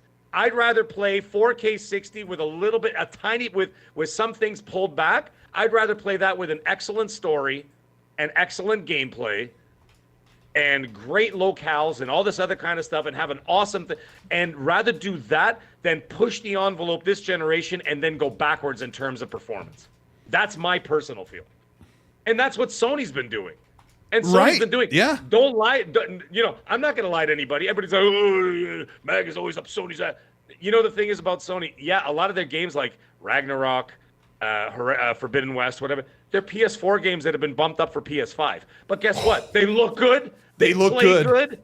Yeah. They look incredible. They play good. Play that on play for Horizon Forbidden West on a 70-inch screen, and then give me a call and tell me that that's crap. Because then the only thing that's full of crap is you. Hold on, I did that wrong. I'd rather have a Gears 6 be like the Gear. Give me the Gears 5. Add a couple of bells and whistles that would be able to push it a little bit further ahead. But when you're getting too overambitious, and then all of a sudden you're like, well, now the thing's overloaded and it's chugging along, and now you got a 120-pound dude carrying a 200-pound bag on his back. Of course he's going to crumble and fall over. He's not going to be able to, you know what I mean? Not going to be able to go up the hill with it, and that's where I have the issue. So I'd rather have that. That's just my personal feeling. Okay, I'm asking. Maybe I'm full of crap. I don't know. Okay, well, I didn't expect that because I really like the last gen games, and having those look as and play as well as they do at 60 is really great. But I also, a major part of me wants the industry to move forward. And I really think when I talk about Grand Theft Auto 6 or Marvel's 1943 or Hellblade, all those games have shown at 30 FPS as their reveal, because I think they're going to be 30 FPS. And if you play Grand Theft Auto 6 and it feels 10 years advanced from Beyond 5, like, that will be more important to me than 60 FPS, because you're not getting a choice either way. So I put up a poll: would you rather have last gen's games at 60 FPS, 1.5, or full next gen at 30 FPS? Because look at the level of fidelity of Captain America and Black Panther and Marvel's 1943. Right. Like, people are like, there's no way. Remember that? There's no way that's real. And then you watch the Unreal Engine 5 thing, and they're like, this is actually all happening in real time in engine. This is how the game's going to look. So what is it? Damn Good 75. He's like, are you serious? You want Rise of the Ronin graphics running at 60 FPS? That is funny. I do think that's funny. However, Rise of the Ronin is not Hivebusters. Rise of the Ronin is not Horizon Forbidden West. No. Which are stunning games. Absolutely stunning games. And so I would take that. I would rather take games like that at a higher performance than what they're doing now. And you know what? If you're going to push the envelope, do what they've been doing for 50 effing years. Wait till the next generation when they can actually handle it. And then target that. Right. And so what's happening is everybody seems to be putting the cart in front of the horse.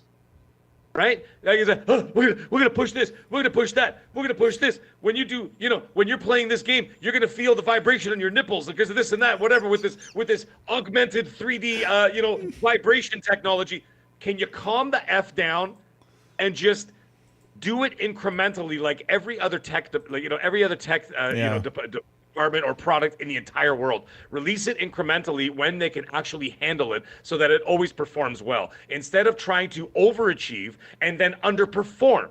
And that is what's happening, because people are getting too ambitious in their heads, and it's fine to be ambitious, but realize your limitations and say, listen, this hardware can't do it. We'll save it for the next one. Mr. Ronald, get on it. This is what we want to do for the next generation, and make the next generation feel next generation. Well, we kind of went into the different part of the weeds of that discussion, because really it comes down to, do you want to have that next level immersive experience that we think we're going to get with Grand Theft Auto 6?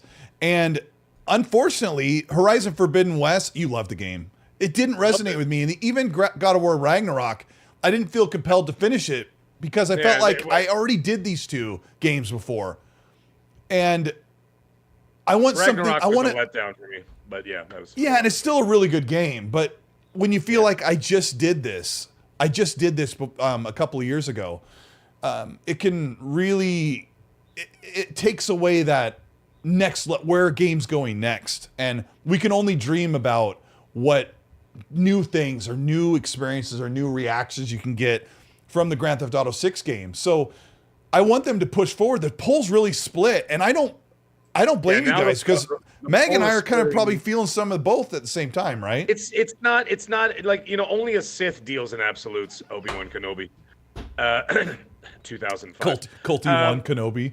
Yeah, he said, yeah. So, only a Sith deals in absolutes. So these are just things that we're putting out there. We're just, throwing at the wall to see what sticks. But, these are just thoughts and ideas and whatever else at the end of the day. Doesn't matter whether it's going to happen. You know what? Whatever's going to happen is going to happen. However, what I'm trying to say, again, is that I think that I understand that people are trying to push the technology forward and whatever else and try to give us bigger, better experiences, which, of course, I'm all for. I'm all for, because I'm a AAA whore. I love AAA games, and I love playing them, and I love the experiences of them, and the music, and the visuals, and the this, and the that, and the bombastity of it, and whatever. Right? Love that. However, if you're trying to push this forward, and the hardware can't handle it, and the only hardware that can handle it costs $3,000, you're doing it wrong for the people that have purchased that product. So I'm not saying that you're doing the job wrong. You're making an incredible experience. The problem is, if you can only play it on a couple of $1,000 rig, you're doing it wrong for everybody else. So you have to know your market, and then be able to, like I said, incrementally increase it. I saw somebody say, Mag said once said UE4. No, I don't. But we have to do things in time that matches what we have in our hands. I didn't purchase these things for nothing. They cost real money. And not cheap. True. Cost me thousands of dollars between series consoles and Xbox and PlayStation 5s and Switches in this house. Thousands and thousands of dollars for all the different ecosystems. Right? Yeah, I want some performance out of that. Yeah, I do too. And I also want to speak for the other people and everyone who is like, if the game's amazing, I'll play it at 30 FPS. If it looks great and it's a great game, regardless of all of the other like minute details, yeah, we want that. Danny Pash Official has a great super chat that covers that, because we did pay for $500 US or $700 Canadian for a console that's supposed to deliver.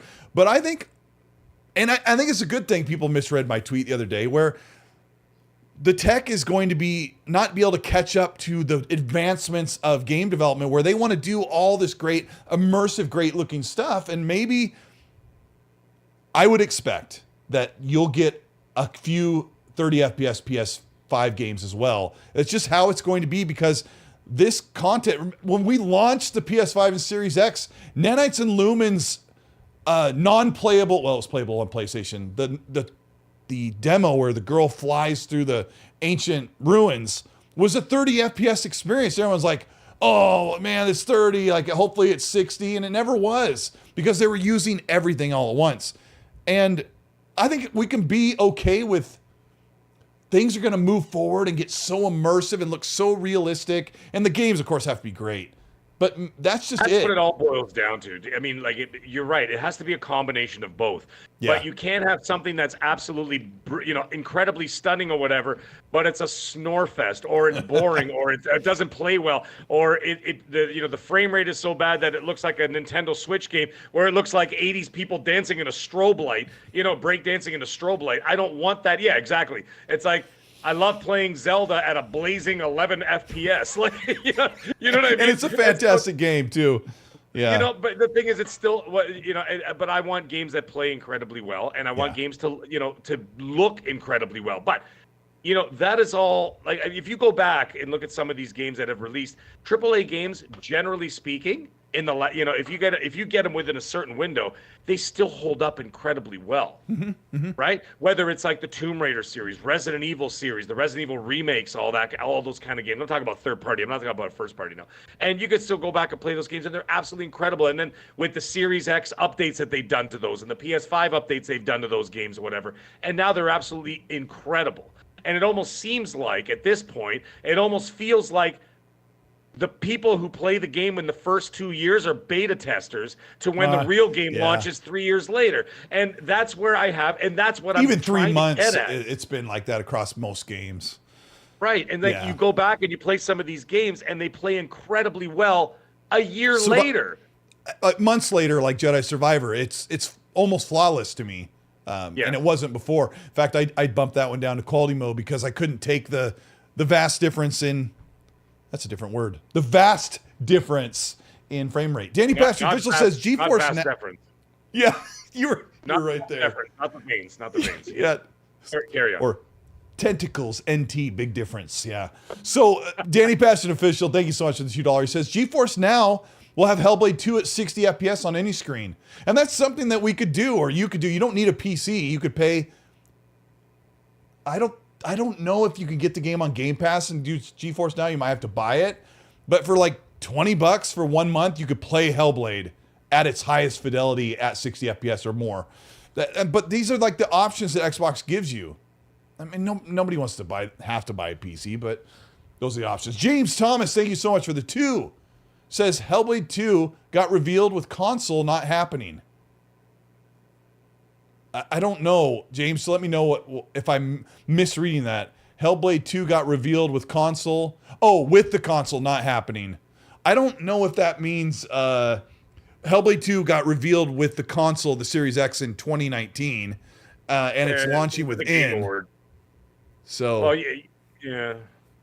I don't know. It might be about performance, but Michael Angel Ezekiel Ortiz, thank you so much for the $10 super chat and blazing goldenrod yellow. Says, is it in the realm of possibility that once a week you guys could pick someone randomly via member or listener to join in on the conversation to get back so everyone has a say? That sounds like fun. I don't know how to facilitate that to get people in the community to like get on the show and talk. It could be kind of dicey, but you know, I don't know.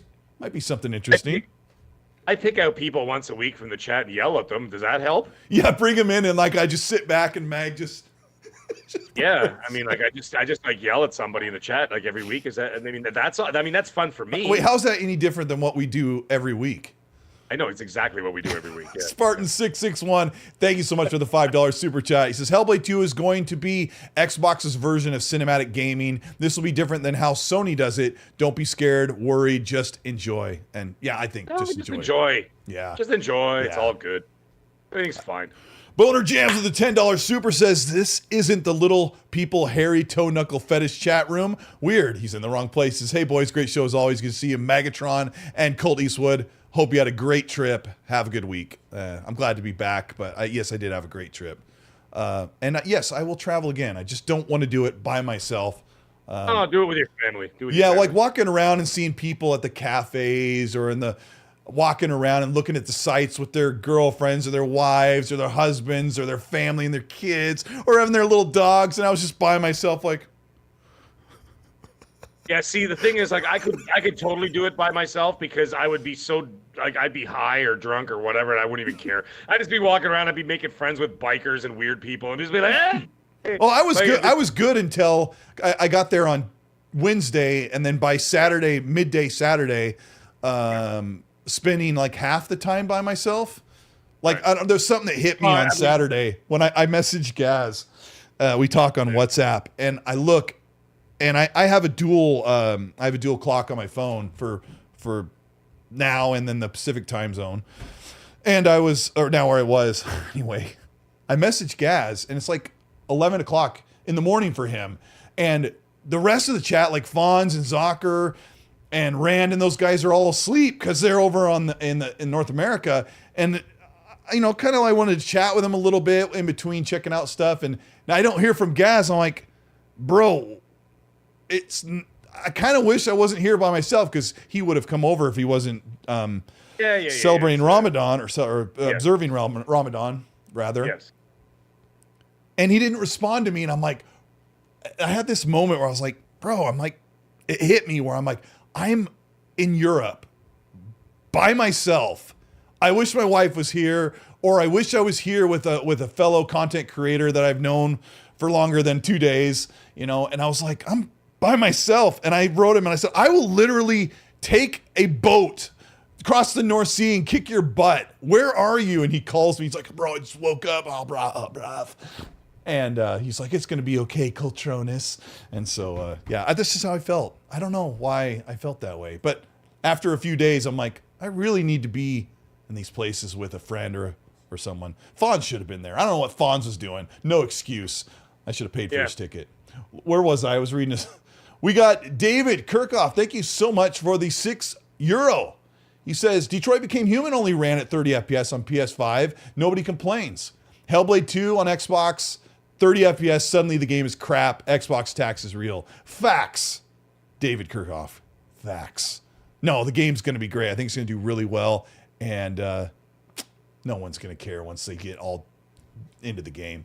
We got Next Gen Barbaric. Thank you so much for the $5 super. Says, you both are absolutely correct. Even on PC, most top used graphic cards aren't even top of the line. The current top, or I think the current most used card that Next Gen Barbaric is saying is the 360, the GTX 360, which is a pretty good card for today's standards, I think. You're looking at 1080p 60 on anything you want. So you get performance if you have a decent CPU. But yeah, he's right. Or they are right. I've seen the Steam things. Like, not a lot of people have big rigs, but those who do are hardcore. Spartan661, thank you for the $5 super chat. Another one. He says, the games get better with time. Devs try to rush on the new consoles. They get better years later in the life cycle of the generation. Can we not agree? The games always look better in the last half of the gen, right, Mag? That's what you were saying earlier. Yeah, that's what I was saying earlier. I mean, eventually they catch up with the situation where they're, they push the hardware to their absolute limits or whatever else, right? And then, of course, you've been working with it for a number of years that you start to learn the tips and tricks or whatever. I'm not a developer. I'm not a techie in that respect, whatever. But yes, that's how they generally do it. And you see it, yeah. And that's why you get the Rockstars and like the Naughty Dogs and whatever else, and the Coalition, and you get those big teams that release incredible games at the end of the generation, because then they've had lots of time to look at that, you know what I mean? To have the dev kits, work with it, perfect it. And then you get these games, you're like, how the hell did GTA 5 come out on the 360 and PS3 looking the way it did? It looks like it does now, too, on the Series X, but, Right. Close your eyes for a minute. Yeah. Chat, close your eyes for a minute and think. This is one of my favorite examples. Think about what Halo 3 looks like. It launched like 2 years into the 360. Remember what it looked like. It looked great. I remember that first level when you get down into the dam type area, and most of the textures are still kind of flat, but it was a great looking game. Now, remember what Halo 4 looked like. I remember putting a side-by-side comparison in a video way back in the day. Halo 4 looked so like shiny, had like that bloom glow lighting. It was like really highly detailed. 343 like did a really good job making that game look really, really pretty. And if you put them side by side, you're talking early on in the 360, right at the end of the 360. Halo 4 is such a leap in what you can do with the same plastic you've been working with. So Magnus says, I closed my eyes and thought about Mag naked. Hey, that's a good plan. That's a good plan. I had to push that out because he still had the necktie tied to his forehead. And then a PS5 box washed up on the shore, and it was in front of you like this, covering your man junk. Okay, let's talk about State of Decay 3. Apparently, it's time. It's time to hear about State of Decay 3. Jez Corden from Windows Central is teasing about this. I'm still waiting for him to say something else. I think he's hearing things behind the scenes, but a lot of people are skeptical about State of Decay 2, like some people that liked it a lot, some that, it didn't score all that well. Sounds like State of Decay 3 is supposed to be really like ramp up the animations and the visuals of the game and the feel of it, so it feels a little bit more like, I kind of want it to feel more like Days Gone. Like, can you imagine like something like that? I would take that over what they gave me in I played State of Decay 2, and I had no problem with it. My issue with certain games is the management aspect, and it's like, you go back to the base or whatever, then you got some guy sitting on the ground going, I'm hungry. And I'm like, well, go on, get an apple, you jerk. You know what I mean? Go out there yourself. Why do I go get the food for you, lazy? Those animations were so bad. Everyone had a stick up their rear end. Yeah, and it had like that janky sort of movement. But the thing is though, I mean, they did make the game before Microsoft. Well, didn't they make it before Microsoft? Or no, sorry, Microsoft already had them. I can't remember. Do you remember? No, they bought them the year after. Help me out, chat. I think they bought them in 2018. It might have been 2019, but 2018 is when State of Decay 2 came out. Oh, okay. Serve says, Mag, because you're the hero. That's why. Thanks. Sir. Yeah, but you know what I mean? Like, it's just like, I'm hungry. I want a granola bar. I'm like, oh, okay, I'm going to go kill 80 zombies and risk my life so your lazy ass can go eat a granola bar. Like, I hate the management. Give me you can give me minor management. You can control that character and leave him to get ripped apart. But I know. But like the outpost building was like, at first I thought it's cool. I moved my post to the bridge down the road, and I was like, oh, it's so cool. But then you drop down a square. If you can actually really kind of craft or build, I didn't like the upgrade system in that very much at all, and I don't feel like it was anywhere near the word satisfying. But State of Decay 3 sounds like they're finally pushing it.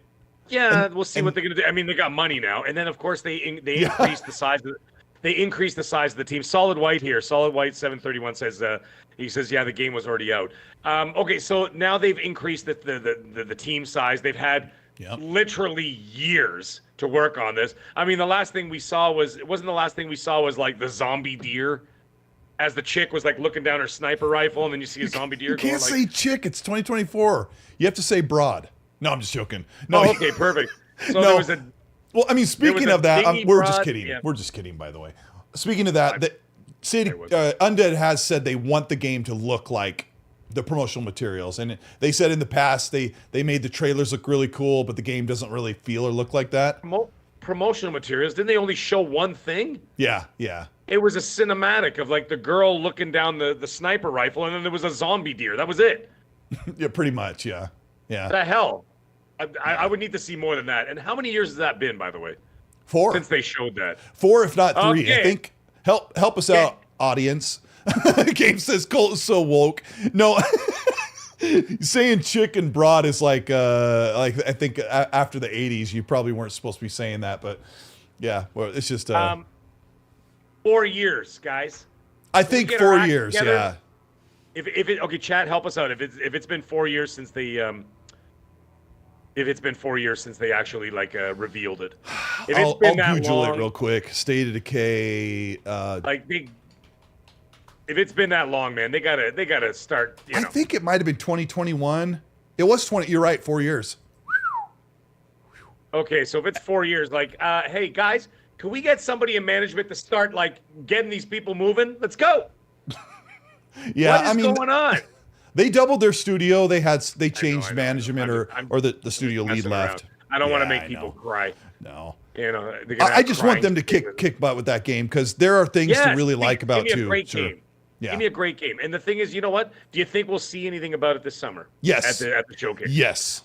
Okay. So then you know what? Then we will reserve the conversation for once we see it, and then in June when we have our reaction show, which I'm sure we will talk about it. Not reaction show the day of. I hate that stuff. But we'll do that. We'll talk about it, and we'll speculate and see what happens. And hopefully it's not. I think Magnum mentioned in the chat. He's like, "Oh, give me those Days Gone hordes and stuff like that. That'd be great. I'd be down with that. If they can back off." Bro, I never sweated this really so much. Selfish. Dude, I love that. I love that stuff. I know this sounds very selfish, but for me personally, if they can kind of like maybe calm down with the management stuff, and you know what I mean by that, like the building and the this and the that, and the taking care of lazy people who don't want to get their own granola bars. If they can like maybe minimize that and focus more on an action adventure narrative story that people actually want to get into and really latch onto it, and then maybe just maybe you can reserve some of that building and the and all that kind of stuff for you can later reserve on. That for like an online component or a later like expansion of the game, like, hey, do you want to Do you want to build in this world that you've lived in or played in? Or let me piggyback off what Mag said. Like GTA or just Online. emulate what everyone's favorite survival crafting like building games do. Maybe even if it's a little bit of Power World, a little bit of Grounded. What are the other critically acclaimed great games where you can even Fallout 4's building system? Right. What's it called? Dude, Conan. Somebody caught my reference. If you guys don't know, I would say at the end of a video, be nice. And I literally, like unconsciously is a better word, ripped that off from UHF. And I haven't told a lot of people that because I didn't realize it till months later after I started coining the be nice thing on my videos. There's a part when Stanley Spadowski, who's played by Michael Richards, who's Kramer, he gets kidnapped by these mobster guys, and he's annoying the heck out of him. And the Italian mobster guy's like, just shut up, be nice, like that. And like that's how I got it. But when I said the evil guy in the movie is the head of the other big station, and he goes, how many times have I told you not to call chicks broads? So that's, they called it on the chat. Who was that? That was Carrie Taylor says, Colteastwood, how many times have I told you not to call chicks broads? Yeah, and it's one of those moments where it's like, it's a turnaround or whatever you call it in comedy. That movie's fantastic. So State of Decay 3, they need to kick its butt. Give it some of that. Do the building and management stuff right, like stuff we're used to. I think the modes that you and I don't like, Mag, they're just kind of a weird way to do it. But I like let's have that in the next update. But I don't know. We'll see. Or like I said, what about like a GTA Online style? Where you could do all that stuff, the building, the management, you could do all that kind of thing, the survival modes and everything else, and do it in an online-only community, and then have a full expansive single story or even co-op story experience. I think the game launches that way, Mag. That's the rumor or the leaked information that you can play this game in co-op, but when you go out there, if you're just solo, you can see other people out doing their thing, and you would just organically walk up and say, hey, those guys are looting that old mall. I'll go in and see what I can grab, and hopefully everything off the ground is unique to your eyes. But if you see like Water Egg 32 and his two buddies out there knocking down zombies in a strip mall, you can go in there and help them, and you won't die because there'll be somebody to help you knock them down, and then you can loot with them if you don't have a buddy. I think that's the organic open MMO style might be what this one is. I got another game to talk about. I don't know if this is true, but Halo Infinite leaks on Twitter said they're hearing that Halo 7 is almost ready for reveal. No comment. Oh, okay, Mag. All right, I'm gonna let you zip your mouth for just a second, and I'll say the details of what this tweet says. Oh, also, Mag, I'm going to warn you that if we talk about leaks and someone's like, oh, Mag, pretend like you know, trust me, bro. This is what it says. Yes, no comment. Halo 7 is set for 2025, possibly 2026, with a new trailer to be revealed at the Xbox Showcase. According to this insider, they said it's an Unreal Engine 5 affair. Halo built in Unreal Engine 5. And it's already been, according to them, in development for 3 to 4 years. Now, a lot of people may say, how are you going to do Halo in Unreal Engine 5? It's not going to feel like Halo. It's not going to be the same. It's always been built in the Slipspace engine or whatever engine they call it before Slipspace. But I have to remind you, you can do almost anything in any engine, and the way the combat feels, the animations, the reload, the way you aim, the way the guns feel is all down to the animation and programming of the developers. And if you can make an Unreal Engine 5 shooter feel great, by rights, you could do it with Halo. And I gotta ask, Mag, who's making this? Who would be making this game? Is it 343? Or is this Certain Affinity's like brainchild to make the next Halo game and move on from Infinite?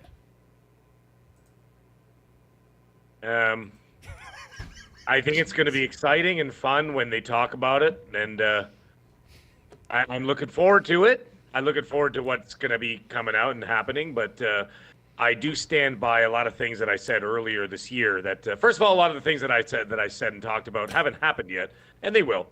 It's just a matter of when. But and that's fine. I don't really care what people think about that. As for other things, I did also say earlier in the year that I am not going to I'm not going to say anything or speculate on anything or even leak anything that I know and don't know and seen and have not seen that's going to ruin a lot of people's hard work and the way that they're going to be revealing things coming up.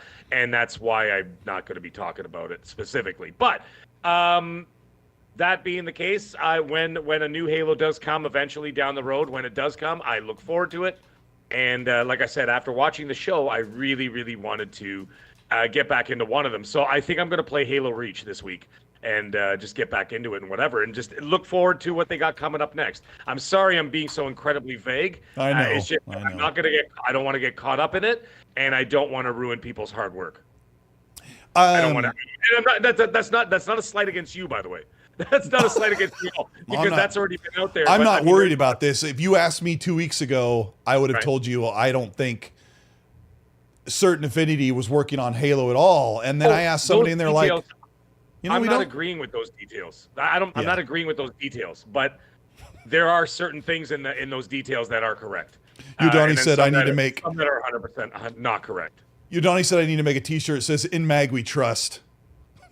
I just don't think it's fair. I just don't think it's fair for people who've been working on some a long time to have to have these other guys come out and say, and then spoil this and ruin that and then ruin a reveal and things like that. I'm not down with that. That's like some sorry, wow, I almost said something bad. Sorry, I'm keeping some it PG. asterisk. That's like somebody coming up to me and like, hey, did you watch this show? Did you see what happened when this happened? And I'm like, dude, I watched 2 episodes. Like, you know what I mean? And you somebody did that to me for finale. I'm not that person. Eli. Anyway, oh really? Okay. So anyways, I don't want to ruin people's hard work, because there are other ones that they're going to talk about, and there's going to be other reveals and things like that, and I will not speak on any of them until it's already out. Until it's already out for everybody to see and know. And I think that that's fair for the teams that are working on it. Some people have been working on these things for 3-4 years. Some you know about, some that I talked about, and they've been working on them a long time. And this is not a cop-out saying like, oh, they don't know anything, so that's why they're saying this. No, we're not saying anything because I think that it's not fair. Can you imagine let me ask you, like if you worked on something for 4 years and it was going to be a big surprise, and then it'd be awful. some asshat comes along and goes, hey, did you hear that Colt's working on this? Right? And you're like, dude, I was going to reveal that this summer, 4 years of my work, and I wanted to see everybody's face when they got announced in front of a live audience and watch everybody freak out and this and that, whatever, and watch YouTube reaction videos and things like that. Like, you're taking that away from people, and I don't agree with that. So I'm not going to speak on what I know. Yeah, I mean, we ride a hypocritical line when it comes to that, like that we talk about. Some of these games we talked about today are already announced. We're just waiting to hear when the next thing is, but sure. But like Gear 6 is obvious. We all know Gear 6 was coming. I think that's kind of like where the line is, right? Like there's going to be a Gear 6. Like, it's not like they're like, how dare they?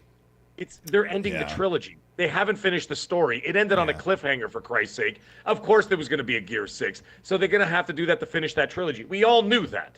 Yeah. You know what I mean? That's like announcing like another Lord of the Rings trilogy, and then you get pissed off that I say that I'm saying, oh, by the way, there's a third one coming. Obviously, there's a third one coming. You know what I mean? Like, we know. Like, that's a different story. But these other things, I want the teams to have their day in the sun. I think that'd be fair. And they're not the only team. There's other teams that got things to announce that people are going to be really surprised and happy about, and that's great. And let them have their time in the sun, man. Let them have their time. And I would add to that, if another studio is taking the mantle of Halo and plans to do something that they're really great at, that's going to be a really awesome moment for us. Even if we feel like, I've had a lot of Halo over the past 20 years. Like, that's going to be a great moment. And I hope it's a real thing. And when we hear more, we will carefully talk about it, and maybe this will be an exciting surprise. We've got, here's some other great news. Sarah Bond had a leaked email of some sort that said that they're ready to push into next hardware for compatibility for all their games, meaning they're ramping up right now, which actually really lends to the idea that next generation is coming in 2 years' time. Basically 2 years or 1.5 years after the PS5 Pro. It's crazy. Right. It's a whole different animal. Well, that would make more sense. Primo Drake, you're hilarious, by the way. Thank you for that. Made me laugh. Actually, Primo Drake's been on fire all night in the chat. He's been really funny. That would make the ultimate sense because, like, you see that like a lot of these bigger outlets have been talking about the next generation consoles or whatever. They're like, oh, it could be 2028, and I'm like, that makes no sense. If they're launching, it's 2024 now, right? If they're launching a PS5 Pro this year, yeah, I know, I think so too. They're launching a PS5 Pro this year. At 2026 is 2 years. 2028, there's no way in hell Microsoft is going to wait 4 years to launch another console while the PS5 Pro presumably mops the floor with the series consoles in terms of performance. Right? So, you know what I mean? They're not going to let that happen. I can absolutely see what we talked about, the timeline being they release something in the next little while to tide people over with this handheld business, whatever the hell that's going to be. We heard what we heard and everything else, right? We talked about it. We speculated on some other people's talks. However, then you get a PS5 Pro coming this year, and then I could absolutely see a series, well, whatever the hell they want to call it, the new consoles coming out in 2026 for Xbox, because there's no way they're going to allow PlayStation to have more than a 1.5 year or to 2 year jump on them in terms of technology. I think I might have asked you this last week, but what do you think of the concept of the handheld coming out in 25 and then the next gen console launching in 26? That's what I'm saying. That's the timeline. A Pro, a handheld, and then a next gen. I like that. A PS5 Pro, then an Xbox handheld, and then from the Xbox handheld directly into next gen. And then from there, when they launch next gen, then you know that Sony's not going to be too far behind. I've heard from someone better than I, which could be literally anyone, that the handheld and console are coming 2026, same time. But I thought, I thought since it's slightly underpowered, since it's the Series S of its day in 25 or 26 of the year, right? Why not release that thing earlier? And I don't know, but I wouldn't be surprised. How it does? I don't know. You don't know. We don't know. Well, like they want to get into the market. Like when you talk about Xbox is losing 3-1 in some regions in the world, like on the other half of the planet, right? Where I was, the PS5 is 3-1 over there. Like if you throw a next generation Xbox handheld that's also Windows based, plays all your Windows games and your Xbox games, like that could actually do things in a market where no one buys an Xbox console. And maybe Xbox looks at that and go, let's get that handheld out there. It's almost ready. Let's get that out there and start getting people onto the ecosystem. And then that console could come out the next year in 2026. The powerful console, the one, and we don't have the only holdback is the handheld. I don't know how they're going to do that, but we've kind of like beat that idea to death. Sure, and I think that timeline that we had said was that makes the most sense to me. That makes the ultimate sense to me. Like the way that we just kind of sort of laid out the next 2 years of hardware releases and stuff. It makes most sense that way. And I'm also going to add something that broke from this Sarah Bond leak of sorts was that she said that there's a really aggressive AI portion of the console that will do frame rate generation, something that is better than the current AMD FSR 2.0 or 3.0, or it's something that's better than NVIDIA's DLSS. If this is something that's really aggressive, the handheld being an underpowered thing, just like the ROG is, less, the expensive one I have is less powerful than a PS5. What is it holding back? It just doesn't have a requirement for all games. You have to see if it runs. But if you have this strong AI built into the handheld, that would just make up its shortcomings. You can get that thing and it can no longer hold back the generation. The new console is also supposed to be really powerful and have this game. And we're not talking AI stuff for image generation. We're talking about AI that's going to forward predict frame rates and boost them and resolution, make the games look good and run good without heating up and melting in your hand. And this could be the future. This is a future that holy crap, Meg, if I could tell you a year ago, I'm going to build this into my next video. A year ago when I was on Midjourney, I created the most ungodly, horrible, like you couldn't even really tell. You had to squint to see what this image was supposed to be. I made something so horrid that Gaz and I were laughing so hard on the show. I'm going to put this in my next video. Now when I do something if you look at today's thumbnail, that Halo and Gears image were created all in Bing AI on ChatGPT or whatever it's called. It is, in 1 year's time, it has made such an advancement. And to make that hardware run the way that we hope without melting in your hands is the future of gaming. We've got Danny Patch Official, thank you so much. Well, a quick gameplay. I got to get this one. Quick gameplay. Thank you for the Canadian 5 says, will the handheld be announced at Summer Games Fest? Is there a possibility that Microsoft announces an acquisition? I have a feeling they will. No, I would say no to both of those. Same. I'd say both no to both. I think they've acquired enough. I don't like the idea. I don't care what anybody says. I don't like the idea of one company that includes Embracer, Tencent, Microsoft, Apple, Google, Amazon, all of them. I understand that that's the way our world works. Meta, sorry, there's another one. I don't like one group of people having too much control over one thing. And I know that sounds really hypocritical considering that they all do that. I think that maybe Microsoft at this point should focus on releasing quality product now. You've got the studios, you've got the this, you've got that, you've got the R&D, you've got the financial backing, you've got all these things, you've got all these studios, you've got all these IP. Let's get them going.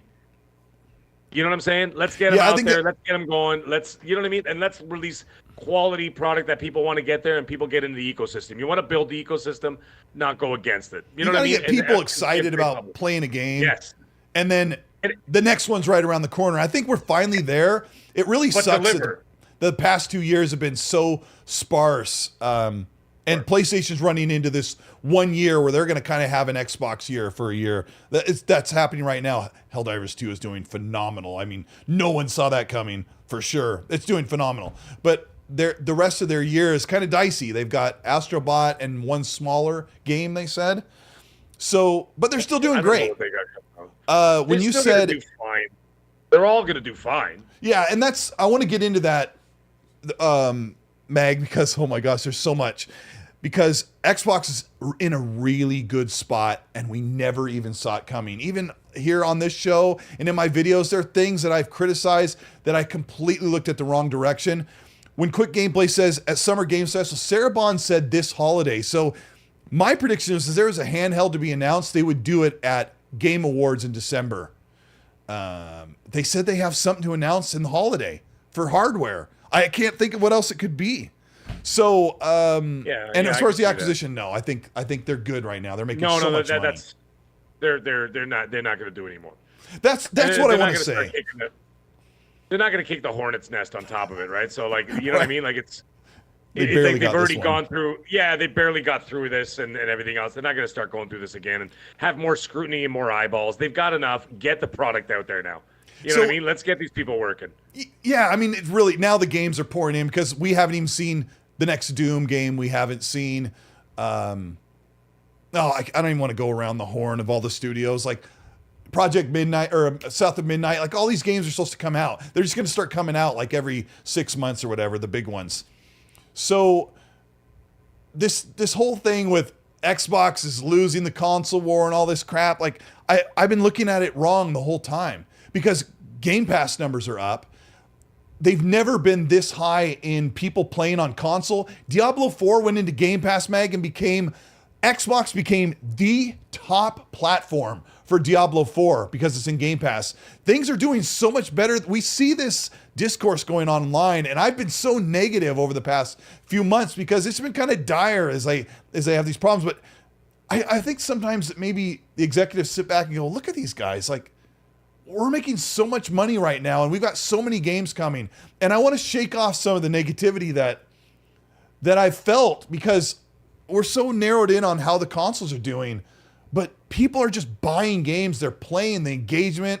People are excited. When I was at ESO and I talked about, Michael Pachter said, this is one of my other topics. Michael Pachter said that in the 2030s, Game Pass will be at 200 million. I'm like, what?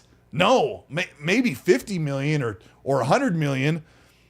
But what we don't see is he's a financial analyst. He's seeing an upward trend. And he said, you can't have the same business model we've had for 40 years.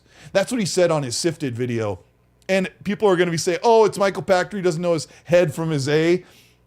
He called the ABK thing. He called a bunch of stuff. People always do this, Mag. They think someone doesn't know what they're talking about, and every time they get stuff right, they wait till they get something wrong, and they just, right? Yeah, and the thing is, let's just, like I said, I'm going to just sit. First of all, I got lots of stuff to do. I got lots of stuff to play, lots of stuff to keep me busy, whatever else. And this first step for Microsoft, specifically Microsoft, is next month. Okay, the Diablo thing is great. Whatever. That's wonderful. I'm not going to get into that because that already came out a year ago. I'm going to talk about the new stuff coming out that's going to push. They should have done that 6 months ago. Yeah, they absolutely should have. Yeah. I don't know why they waited so long. But in my eyes now, Hellblade is the first step. Yeah. Everything else they've done has been a 1 step forward, 2 steps back. 1 step forward, 2 steps back. And they keep doing the sideshow Bob walking into the rakes.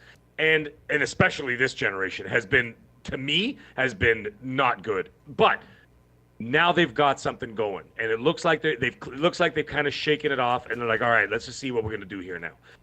I think that Hellblade is step one, and that's going to be. I think that if they're going to do anything, and if they're going to make a big move and actually, you know what I mean, and move the needle for people, I think that Hellblade has to be their Iron Man. You know what I'm saying? Like Iron Man kicked off the MCU. Yeah, no, I mean like it kicked off the MCU, the movie itself, not the character. I meant the movie itself. That's what kicked off the MCU. It did, and it all sat. Not the MCU now. I'm talking about up until Endgame. In the hot period. Whatever this travesty is now is not the MCU. Anyways, the thing is that was the template. That was that first step. That was the brick that built that house. Without that foundation, they weren't able to go up from there. And from judging by what people have been saying and whatever else about the previews of this game and all that other stuff, is that it's going to be great. Okay, great. Now you've got to build from there. Now your next release has to hit. Then your next release has to hit. Then your next release has to hit. There cannot be hiccups anymore. There are no excuses anymore. People have given up excuses. You could see it. They're tired of excuses. They're tired of it, and it's been years. Years and years and years and years of people going, "Oh my God, how long are we gonna have to listen to this?" So the thing is, now they've got to build that trust back with a lot of people. Yes, they're doing fine. We understand that they're not dire. There's no doom. It's not a doom and gloom situation. I get that. But that's the funny part about it. Like, yeah, the 2027 end of Xbox. Yeah, that's like it's so unfounded. I'm not talking about, they're still making money and doing everything they got to do. That's not what we're talking about. We're talking about not having a status quo that it has now. That's not what you want. You want it to go this way, up. And the only way you can go up is by turning around a lot of people who are not, A, interested in the product, and B, walked away from it. Yeah. So you want to get those people, A, back, and B, new people to go, what's going on over there on the other side of the fence? They're in their backyard and they're having like a barbecue, and then you hear this massive pool party going on next door. You're going to start looking over the fence to see what's going on over there because you're like, I kind of want to go over there. That's what they got to do. If they want to build that pool party, it starts with Hellblade. And then from Hellblade, it's got to dive into Gulf War. It's got to dive into whatever the hell else they got coming out in the next Indiana Jones and everything else and blah, blah, blah. And Avowed and all that stuff, right? Did you see Christopher Dring's tweet about how with Call of Duty on the showcase stage, this gives a reason for PlayStation and Nintendo fans to tune into the showcase? Boy, was he getting roasted on that because all these games are available to most gamers, and there have been major multi-platform games on the stage. Call of Duty was on there last decade or the decade before forever. You have like Cyberpunk and Jedi Fallen Order were on the stage. Like they always have these big multi-plats, but that tweet didn't go over well for him. What's going to happen is that now that the product is going to be synonymous with Microsoft, and therefore they got to keep building on that.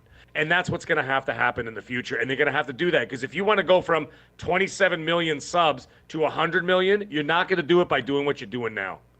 So you have to take Hellblade as that first brick and be a little bit optimistic and say, okay, guys, here we are. We effed up the last 3 years. Excuse me. Here's step one. Now, I'm not saying effed up in a bad way. I'm saying effed up in terms of building growth. Just 2 years, but it's a long time. Yeah, the 2 years have been. 2021 was amazing, but I totally Right, agree. but they have. What I'm saying is that there hasn't been a change for the better. It's just been status quo. It's the same amount of people, generation after generation, from the after 360, right, from the Xbox One into the One X into the Series consoles, and those numbers haven't really grown. If they want to grow, they got to get those other people, not the hardcore, not the people listening to this show, not the people listening to this afterwards.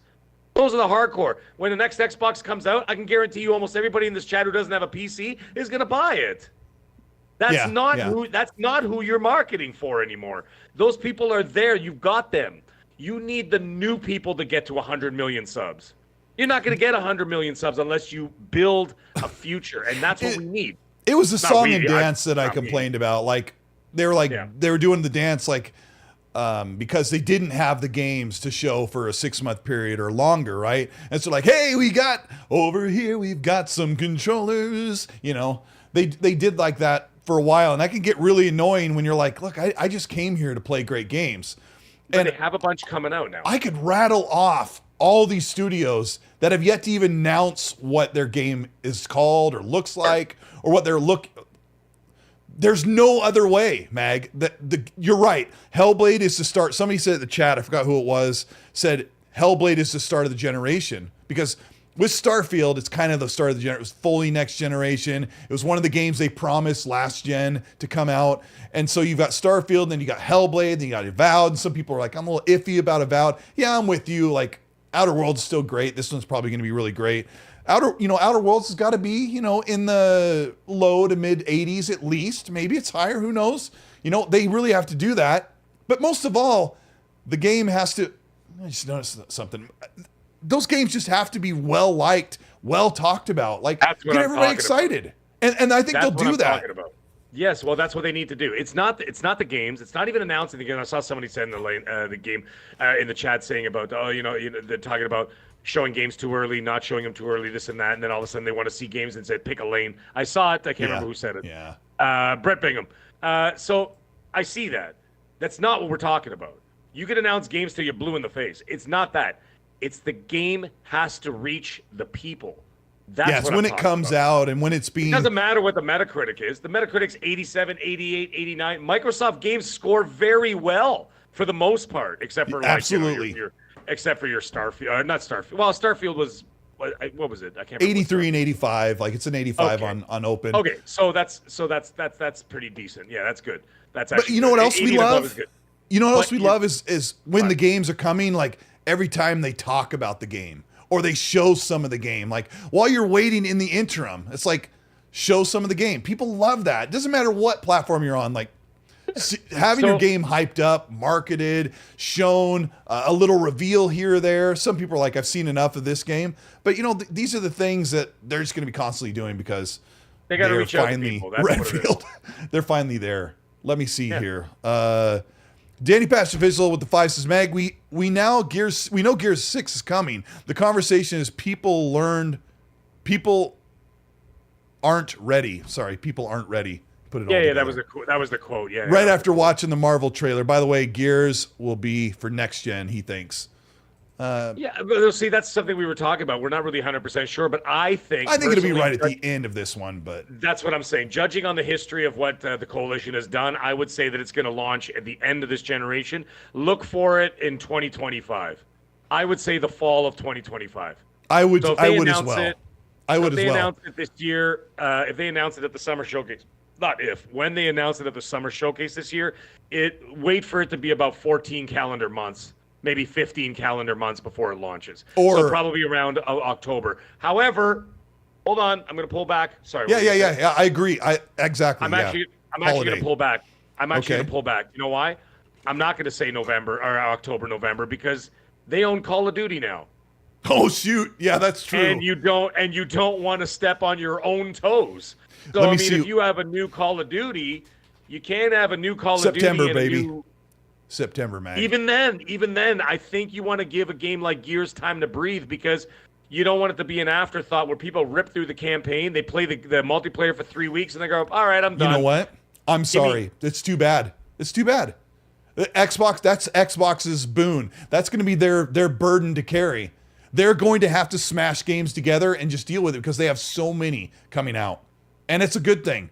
And if Gears comes out in early September and Call of Duty comes out in mid-November, that's fine. Oh well.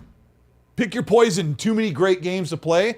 Game Pass has got to like shove so many games out that you're like, I am trying to stay on top of it. I have to continue subscribing. There's so much good stuff. But if you're trying to build a base, I think you don't want people to just be like, take one bite of the apple and throw it. I think you want people to be able to savor it a little more. I could see a better option would be to launch it like late spring, early summer and get people to play Gears for the next 5 months, 6 months, and then start when it starts to sort of wane off, then you start dipping into the Call of Duty thing and start building up the Call of Duty hype for the fall for whatever game that they're working on after Gulf War. So yeah, like I think it's a conundrum. It's a thing, but it's a good problem to have. It's a good problem to have, I guess. But the thing is, at the end of the day, the games have to speak to the customers, not the Metacritic scores, not anything else. They need to speak to the people, and that's the only way that you're going to grow. What you already have. Like I said, you've got your status quo now. You're making your money. You're doing fine. You're showing profit, all that other stuff. Great. But if you're trying to reach the stratosphere, you have to get people, you have to entice people to come over there.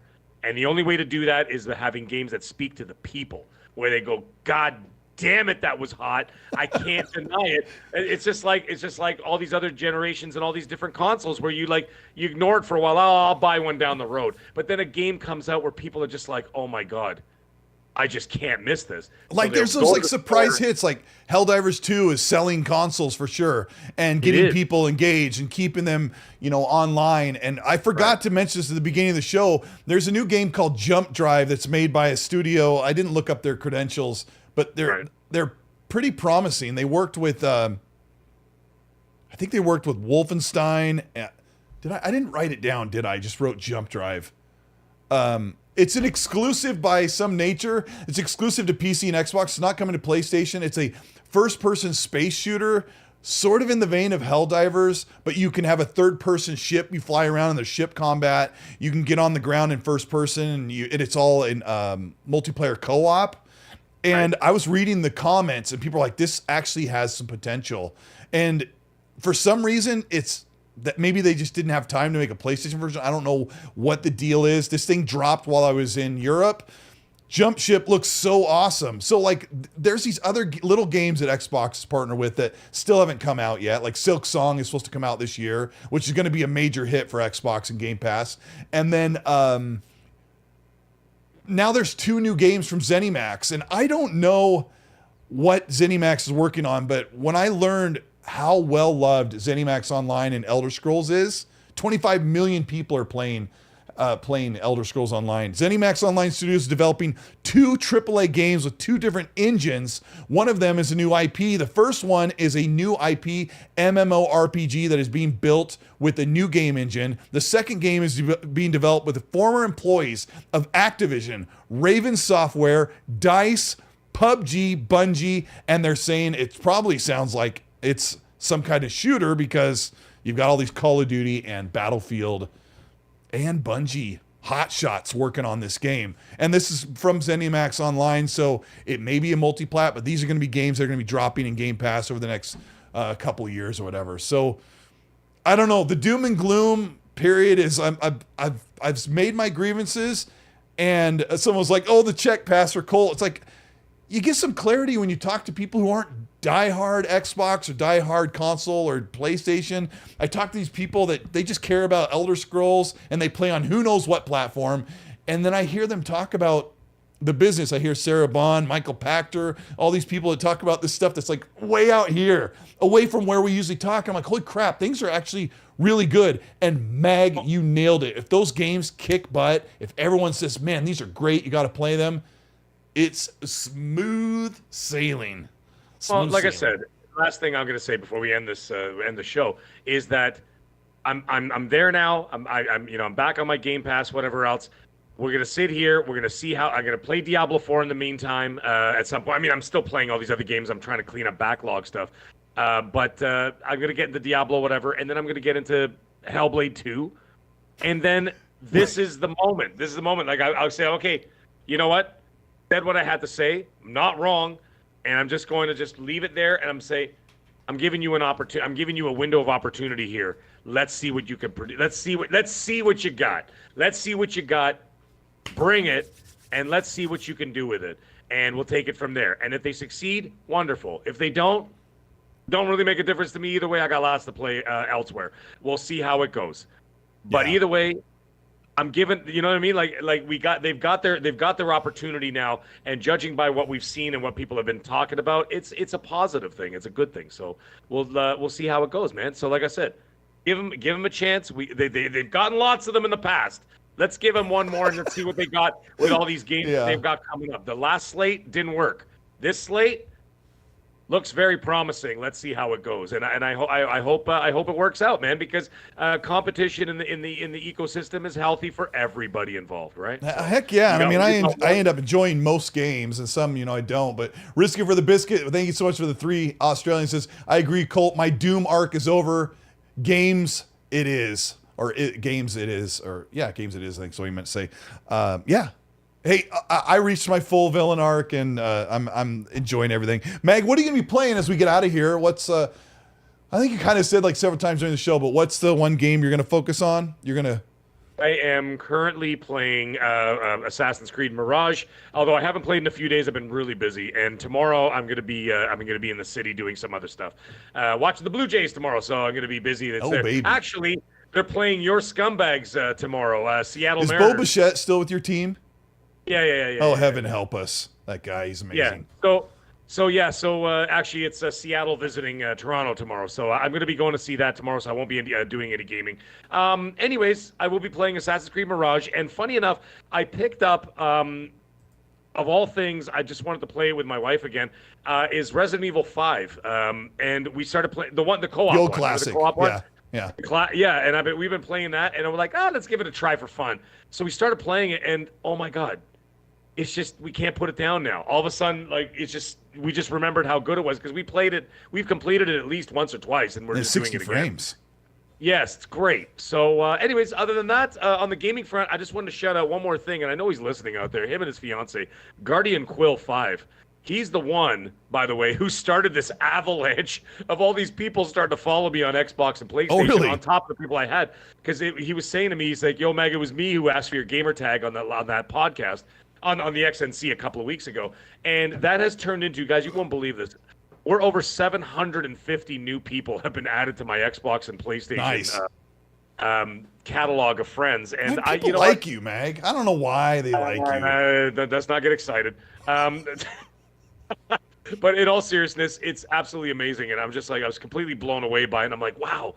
So I've been, and the thing is, people have been messaging me. Thanks for adding me, this and that. We love the show. I love listening to XNC, you and Colt, and blah, blah, blah. And it's been wonderful to hear all that stuff. And it's been so encouraging to show us that, that gives us motivation to do more.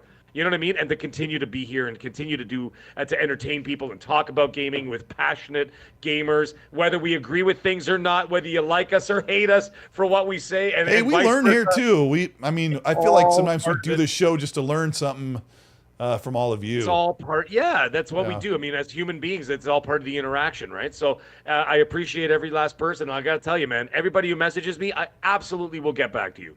Always. I am the Mag. I am the Mag, all one word in capital, on PSN as well. Someone asked, Gerald Shelley. It's both Xbox and PSN. It's the same gamer tag for both. So for me, I'm supposed to finish Dragon's Dogma, and I tried to play it, and I went right back to ESO because it's just a whole vibe. I also am going to be making an ESO video, hopefully this week. I also want to make a video on this new hardware, and I don't know. There's a lot of good stuff. I'm in a good spot. I'm glad I'm back. I'm glad I got to travel abroad. It's good to be back here with all of you guys and all of you fine people. And we're going to get out of here and call it a day. Thank you so much, everybody. Hit the like button on the way out. Thanks for supporting the show. We appreciate you. Mag, hit me up while you're at the game. Send me a picture, you slime ball. Oh, yeah. Watching your Seattle Mariners absolutely sink. Just get waffle stomped, bro. Waffle stomped. Yeah. Don't worry. You know how you do that. It'll be a good time. It'll be a good time. But either way, everybody, have a great night. We'll see you guys all next week. Have a good one. See you later.